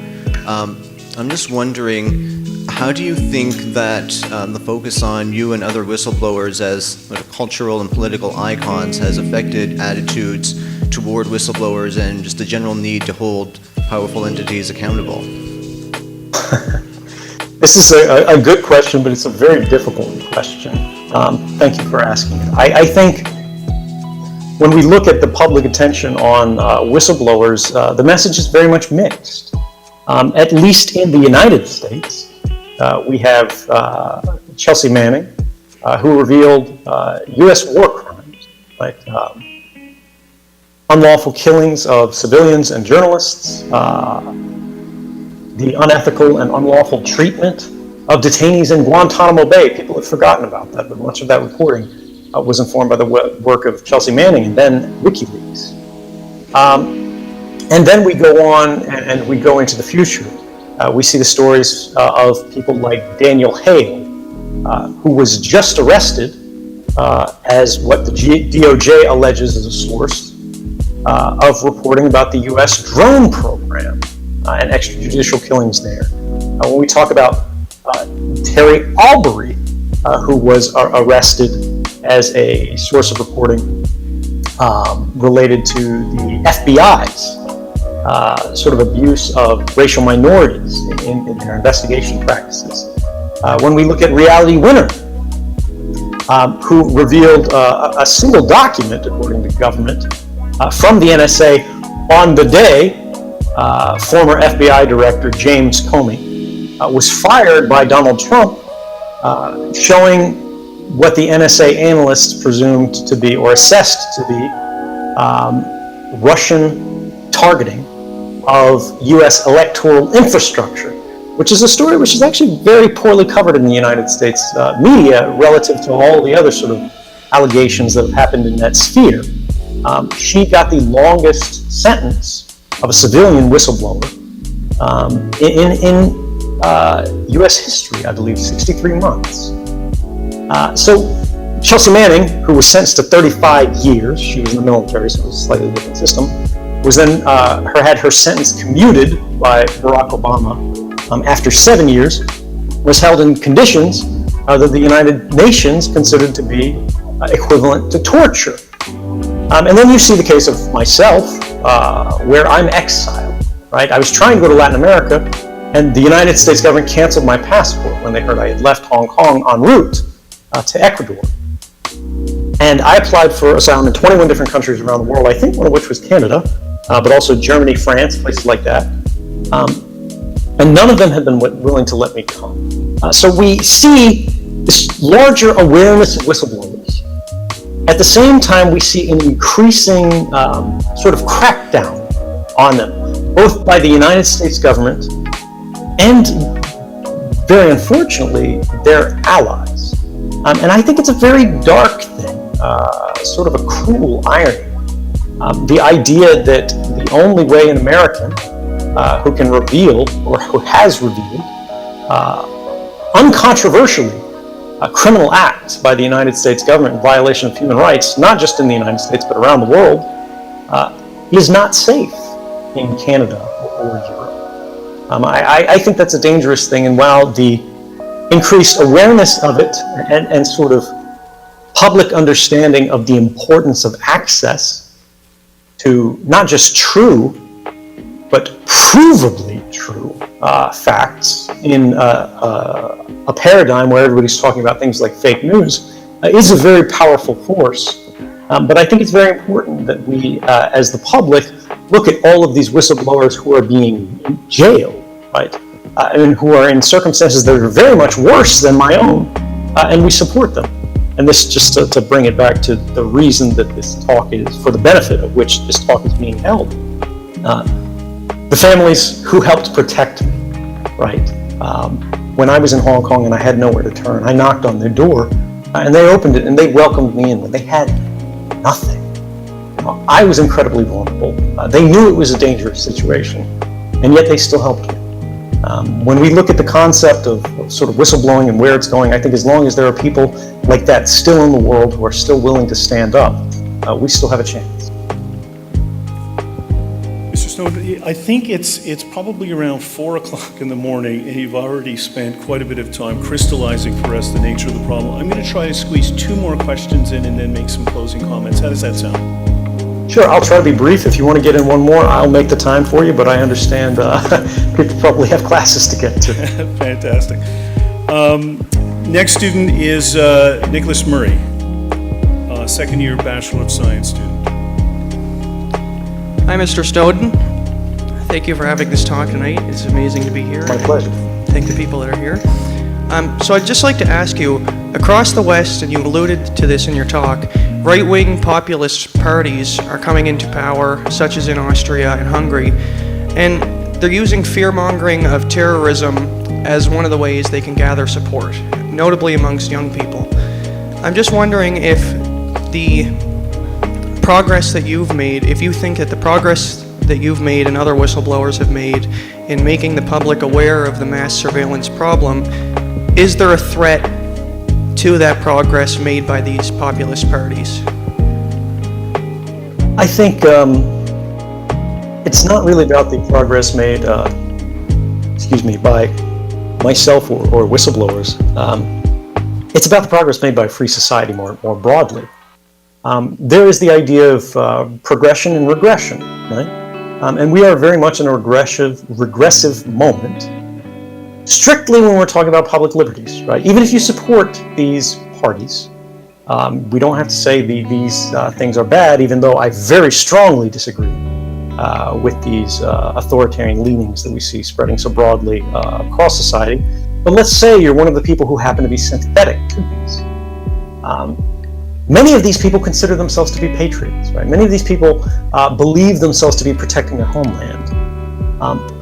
But I would argue, if you are so fearful of foreigners that you are willing to destroy your own rights, the rights of your family, the rights of everyone who lives in your country, you are not protecting anything. You are in fact harming.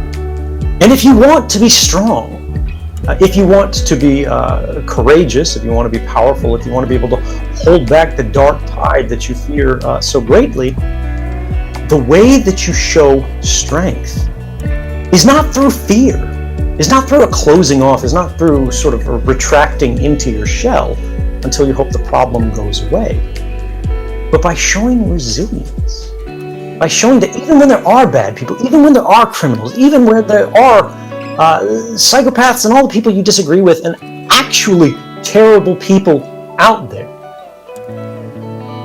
you have built a society that can survive them, that can respond to them, that can try them in open courts, that can establish and prove their crimes, beyond a reasonable doubt for everybody that is watching them.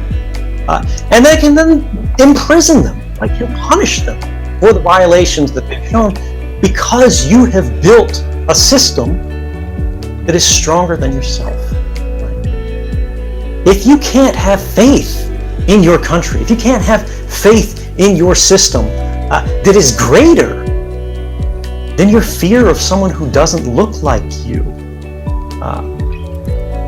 I don't see that as strength. I see that as weakness. Thanks very much. So last question from Peter Frost, second-year Bachelor of Commerce student. I want to say thank you. How can individuals and companies protect our security and autonomy when faced with competitive pressure to adopt technology that compromises us? Oh, that's that's a great question, and it's a very difficult question, because this actually applies on the policy basis too. One of the arguments, the evergreen arguments that you don't really hear in public much, but you do hear in policy circles, at the think tanks when they talk about these things, is when they actually admit that all these civil liberties organizations and all these do-gooders actually have a point, and they will admit privately, yes, these are violations of law and our rights and our values and all that stuff. Sure, true, fair, right? Won't say that in front of the newspaper, but we'll say that privately. But then they go, but if we did what you said, that would be unilateral disarmament. All the bad people in the world would still be using those capabilities, right? But we ourselves would have let them down. And so we'd be attacked by the very things that we had given up, and we wouldn't be able to respond with them in kind. And the funny thing is, the answer is, when you look at this at least on the policy level, is that, well, yes, that is the point. That is leadership. That's what it means. It means being the first to do something in an attempt to establish a new norm.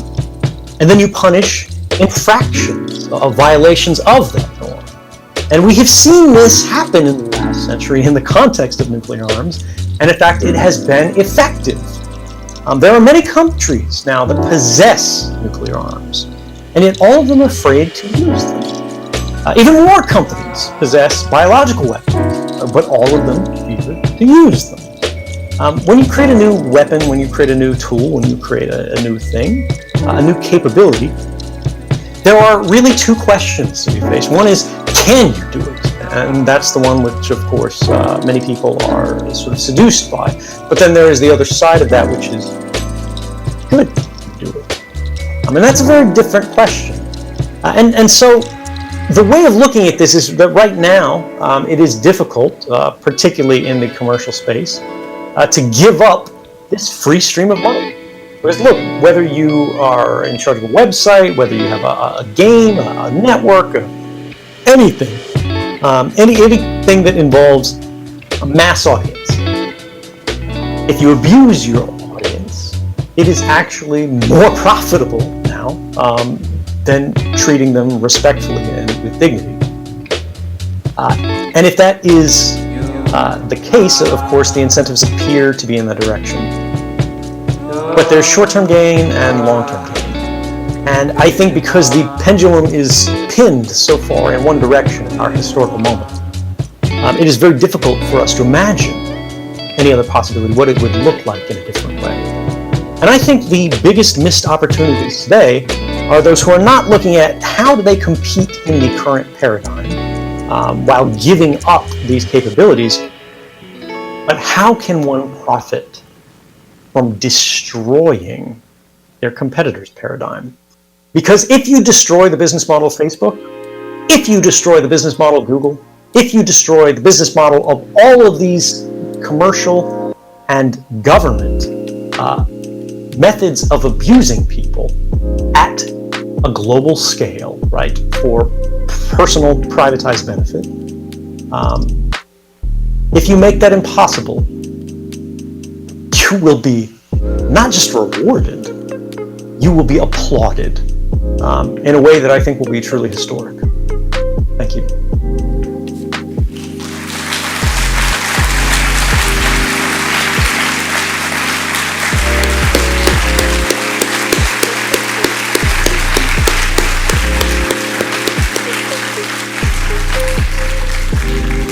Thank you very much, Mr. Snowden, for joining us this evening. You risked your own personal safety and freedom to reveal the U.S. surveillance program, and you've sacrificed a great deal for a very principled cause. The Wall Street Journal revealed on April 24th that the NSA is currently recommending dropping their phone surveillance program.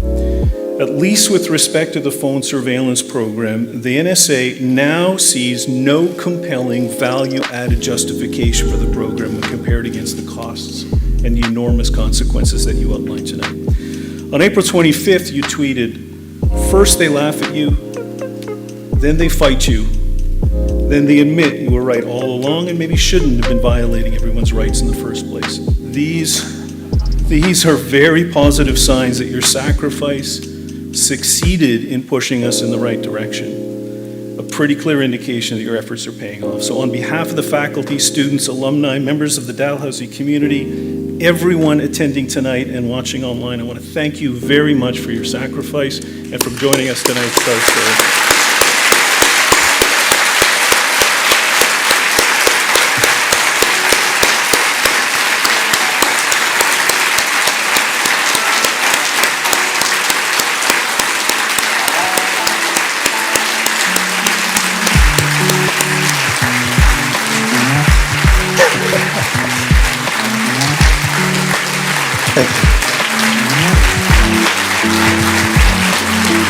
I don't know if you can see it. There's a standing ovation.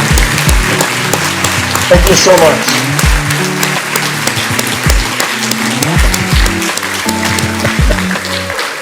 Mr. Snowden, I have a few people I want to thank.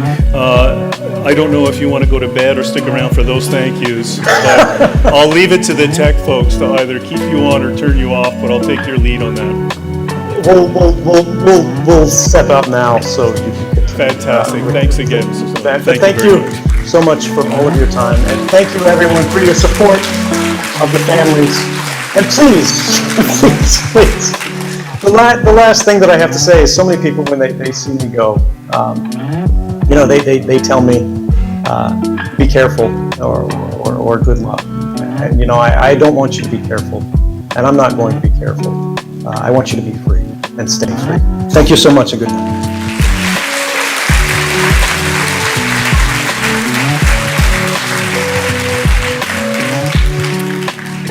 A lot of people to piece this together. If you can just wait 2 seconds for me to thank some people, I would really appreciate it. I know it's late. I want to thank Ernst & Young Canada, the Atlantic Security Conference, formerly the Halifax International Security Forum, the President's Office at Dalhousie, the Deans of the co-sponsoring faculties, Faculty of Law, Camille Cameron, Faculty of Management, Vivian Howard, Faculty of Computer Science, Andrew Rao Chaplin.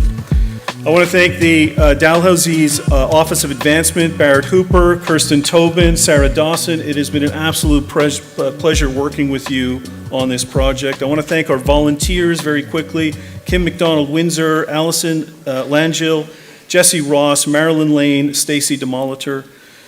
I also want to thank the folks who are rarely thanked at events like this, Ryan McKinnon from TourTech for AV, Chuck Calder for live streaming, and Nick Pierce, who's been working at Dal for years as our photographer. I want to thank them. Special thanks to Sylvain Charlebois for the initial contact with Robert Thibault. He couldn't make it here tonight, but it's great that Janelle and her family, who are no longer here because the kids wanted to get to bed, thank them and thank him for his efforts. And finally, a very huge thank you to the mastermind behind this event, Sheila Blair Reed, Assistant VP Alumni and External Engagement, for spearheading Alumni Days and open dialogue initiatives and for driving the entire project from the start. And finally, I want to thank everybody here and online for joining us tonight for the Alumni Days event. Stay tuned for other events and drive home safely. Thank you.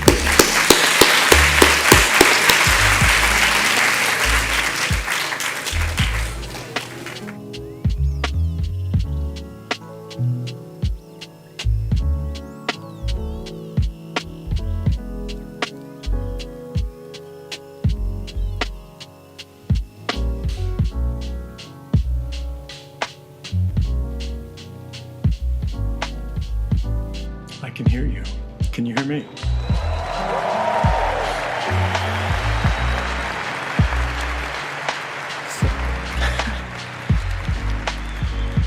So, welcome to Web Summit, Edward. So, let's jump right in. Let's have you take us all here to the moment where you decided, as a serving intelligence contractor, that you needed to speak to the public, you needed to speak to the world. What was it like in that moment? What drove you to it? It's a good question. Excuse me, I hear feedback on my audio line. I'll just try to talk through it. Imagine that you worked at the CIA. You followed the rules your whole life. I had never been drunk. I had never smoked a joint, right? I was a square. My family worked for the government. I was going to work for the government. So you come from a certain kind of background. You're a certain kind of guy. You're not that exciting, but you believe in the importance of rules. And on the first day you work at the CIA, you have to take what they call an oath of service.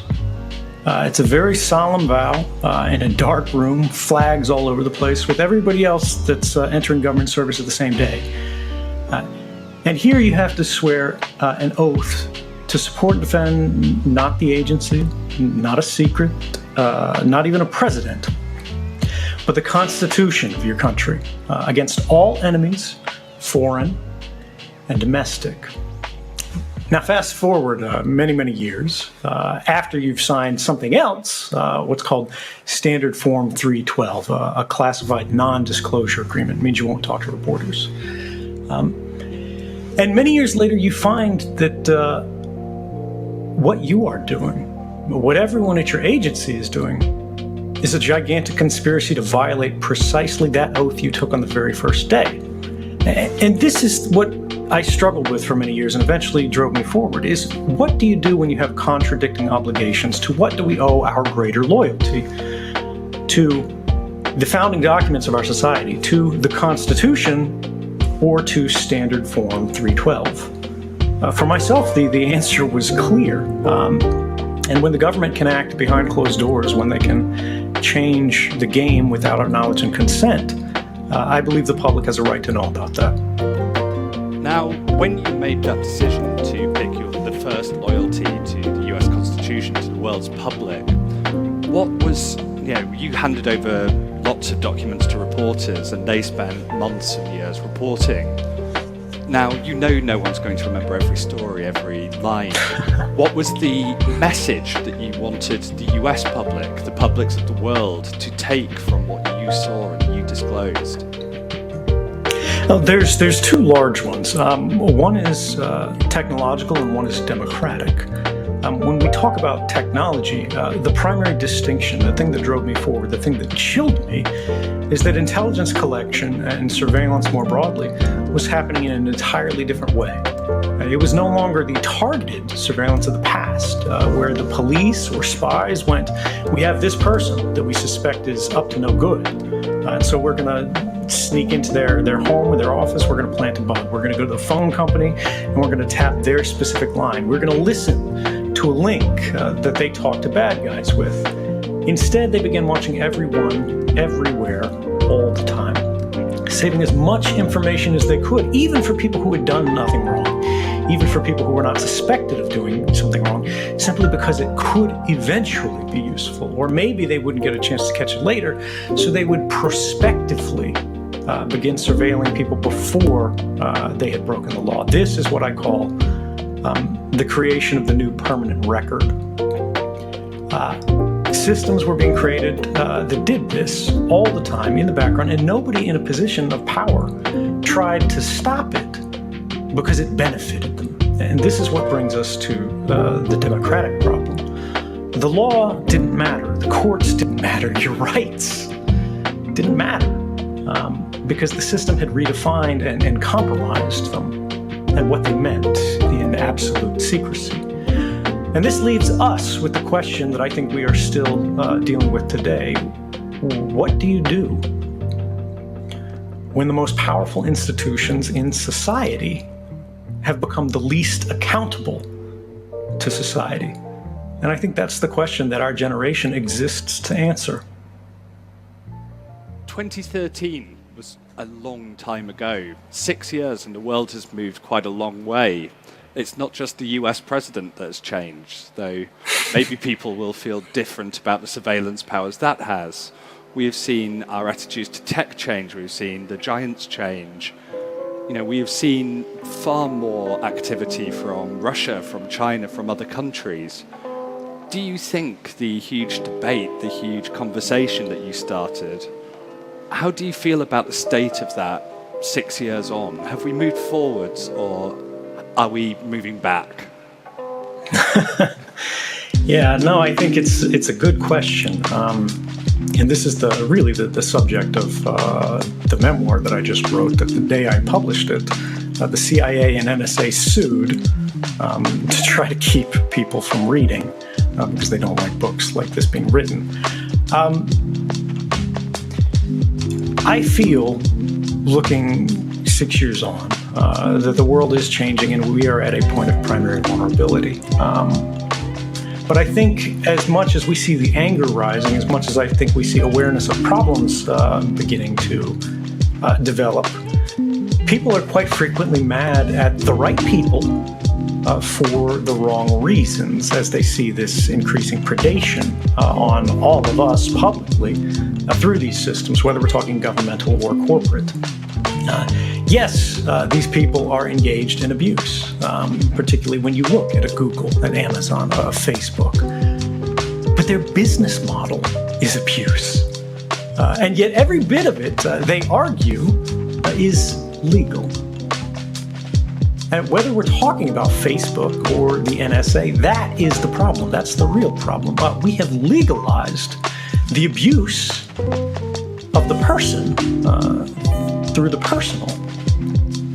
we have entrenched a system that makes the population vulnerable for the benefit of the privileged. Now, you talk about how this collection is intrinsic to the business model of a lot of the companies we think about when we think about the internet. One of the main programs that, maybe the most famous that was uncovered thanks to what you revealed was PRISM, famously involving a lot of the biggest tech companies. Now, about 3 hours before that program was revealed, I was on the phone to one of the execs at one of these companies saying, "What's PRISM? Why are you involved in it?" And they were very confident in denying it. They didn't think they were part of it. This was not no one is that good at lying. Not in tech, anyway. They thought they weren't. How naive do you think tech has been about how its business model helps surveillance and about how it relates itself to governments around the world? I think what we saw for each of those companies in their own ways, I don't think it was a collaborated decision across the industry, was an entrance into a Faustian bargain. They had made the deal with the devil, as it were, where they went in this way, in this particular circumstance, we are going to construct a data sharing method for us to go beyond what the law requires to do this government a favor, because we believe this government is a positive force for the world. And I think we can all understand and appreciate where that initial drive comes from. You want to believe the government is going to have the tools they need to investigate serious crimes, to prevent acts of terrorism. But when we look at what these programs actually were used for, and what the results of them were over many, many years, we saw that tools that had been intended to protect the public had been in many ways used to attack the public. But the government's not going to tell these companies why, in many cases, they need this information. They're simply going to try to create those methods of exchange, those systems of information sharing, as they call it. And ultimately, what they're doing is they're deputizing these companies to act in what are increasingly quasi-governmental roles, deciding what can and cannot be said on the internet, deciding what can and cannot be shared, and ultimately turning over perfect records of private lives on demand to institutions that are no longer meaningfully accountable to the public at large. So we're in the middle of something of a backlash towards a lot of big tech. And it's a strange backlash. Sometimes it's because tech is seen as violating privacy or acting badly. And sometimes it comes from governments for tech protecting privacy, encrypting things, and, quotes, helping terrorists. Do you think this backlash towards tech, which for a while at least was seen as this force for good, this difference thing from big corporations, is that helping the surveillance era or is it harming it? It's a good question. It's a complicated one. I think the answer is both. Technology is largely value neutral. It is an amplification of individual power. But what is an institution than the accumulation of individual power put toward a single purpose? When we have new technologies that are being used by small companies, by non-governmental organizations, by human rights defenders and activists to try to empower the public broadly and protect them from threats and vulnerabilities, we start moving in the direction of a safer and freer world. When we see governments and corporations working in concert, we begin to see the birth of a complex between the two, where neither truly acts independently or adversarially, but rather they become the left and the right hand of the same body. What we see is the concentration of power. Now, when we have an institution or institutions which were already powerful before, and now they are combining their powers to control or at least influence what everybody who is outside of those institutions are able to do, that I think raises real questions of, is the ultimate benefit worth the cost? Because if you create an irresistible power, whether it's held by Facebook or whether it's held by any government, the question is, how will you police the expression of that power when it is used against the public rather than for it? If this is essentially the bad version of the internet, the dangerous version of the internet, what does a good version of the internet look like? What helps you build that? You know, we are speaking to you from within the EU, so is it something like GDPR? Do we have a panacea there? This is a good bit of legislation in terms of the effort that they're trying to do. Is GDPR the correct solution? I think no, and I think the mistake that it makes is actually in the name. The General Data Protection Regulation misplaces the problem. The problem isn't data protection, the problem is data collection. Regulating the protection of data presumes that the collection of data in the first place was proper, that it was appropriate, that it doesn't represent a threat or a danger, that it's okay to spy on everybody all the time, whether they're your customers or whether they're your citizens, so long as it never leaks, so long as only you are in control of what it is that you've sort of stolen from everybody. And I would say not only is that incorrect, but if we learned anything from 2013, it's that eventually everything leaks. It's a bad strategy. So, but to just test you on that a little bit, one of the rare things with GDPR is it's got big fines. You know, you can have 4% of your money.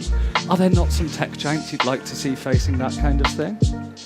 Absolutely. Like, this is the thing where I say it is a good first effort, right? It is a low bar, and they have raised that bar, and that is meaningful.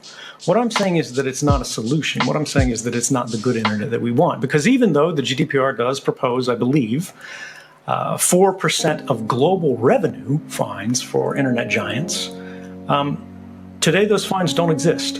And until we see those fines being applied every single year to the internet giants, until they reform their behavior and begin complying not just with the letter but the spirit of the law, it is a paper tiger.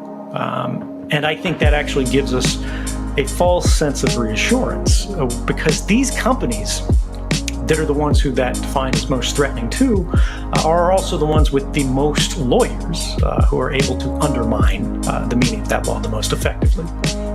Now, of course, the room that you're speaking to here, this is a room full of tech entrepreneurs, of tech executives, of tech investors, maybe one or two regulators, but that's not the main crowd. What do you want them to build next? What do you want them to do next? What is the sort of positive thing that you could see from them for the next era of the internet?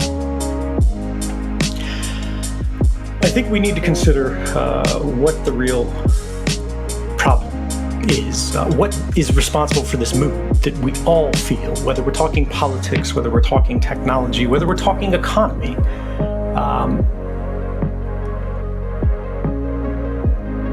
The public, my generation, particularly the generation after me, they no longer own anything. They are increasingly not allowed to own anything. You use these services and they create a permanent record of everything you've done simply by having your phone in this room on you in your pocket, not even using it, but simply having it turned on. Registers your presence at this event because your phone's association with the Wi-Fi points that are around it, your phone's association with the cellular towers that are around it. And this is the thing that people miss. All of these companies, all of these governments go, oh, data collection, data protection. It's all very abstract. But data isn't harmless. Data isn't abstract when it's about people. And almost all of the data that's being collected today is about people. It is not data that is being exploited. It is people that are being exploited. It is not data and networks that are being influenced and manipulated. It is you that is being manipulated. And right now, the reason that is so, and the reason surveillance and collection is so much of a problem, is because we have to trust everybody on the network. We have to trust everyone that we pass on this hostile path of the internet. All of the routers, all of the internet service providers that you cross. If you have to trust Cisco or Juniper or Huawei or Nokia, we have a problem because you can't trust any of them. They will all act in their own interest rather than the public's interest broadly. Whether it's a private company or a national telecommunications company, it is an institution of power. And our communications are vulnerable today to every single one of them until we change the model, until we redesign the basic system of connectivity in the internet. We have more and more communications becoming encrypted today. Or electronically protected, right? They're no longer electronically naked as they cross this hostile path. But it is not all of them. Even when they are being encrypted, they are still observed. You can Edward, see the origin in I'm this going section. to have to cut you there with that challenge for building a new internet. Sir Edward Snowden, thank you very much. Thank you. I'm going to say one last thing if I can. I know we're out of time, but one last thing. And this is for the call for restructuring the internet. It's much more simple than that. Rather than asking people to trust you, rather than asking them to trust your service, as all of your ailing competitors do, show them why they don't have to trust you. Have all of the intermediaries between you and the people that you're talking to are not in control of you. They do not understand your content. It is private to them. The only people you have to trust are the people that you're talking to, the people on the ends of the communication. And the reason that is important, even if you are for the NSA, even if you are for Facebook, is that there are companies, there are laws that do not apply to these countries. There are different jurisdictions, and the internet is global. The law is not the only thing that can protect you. Technology is not the only thing that can protect you. We are the only thing that can protect us. And the only way to protect anyone is to protect everyone. Thank you, and stay free. Thank you very much.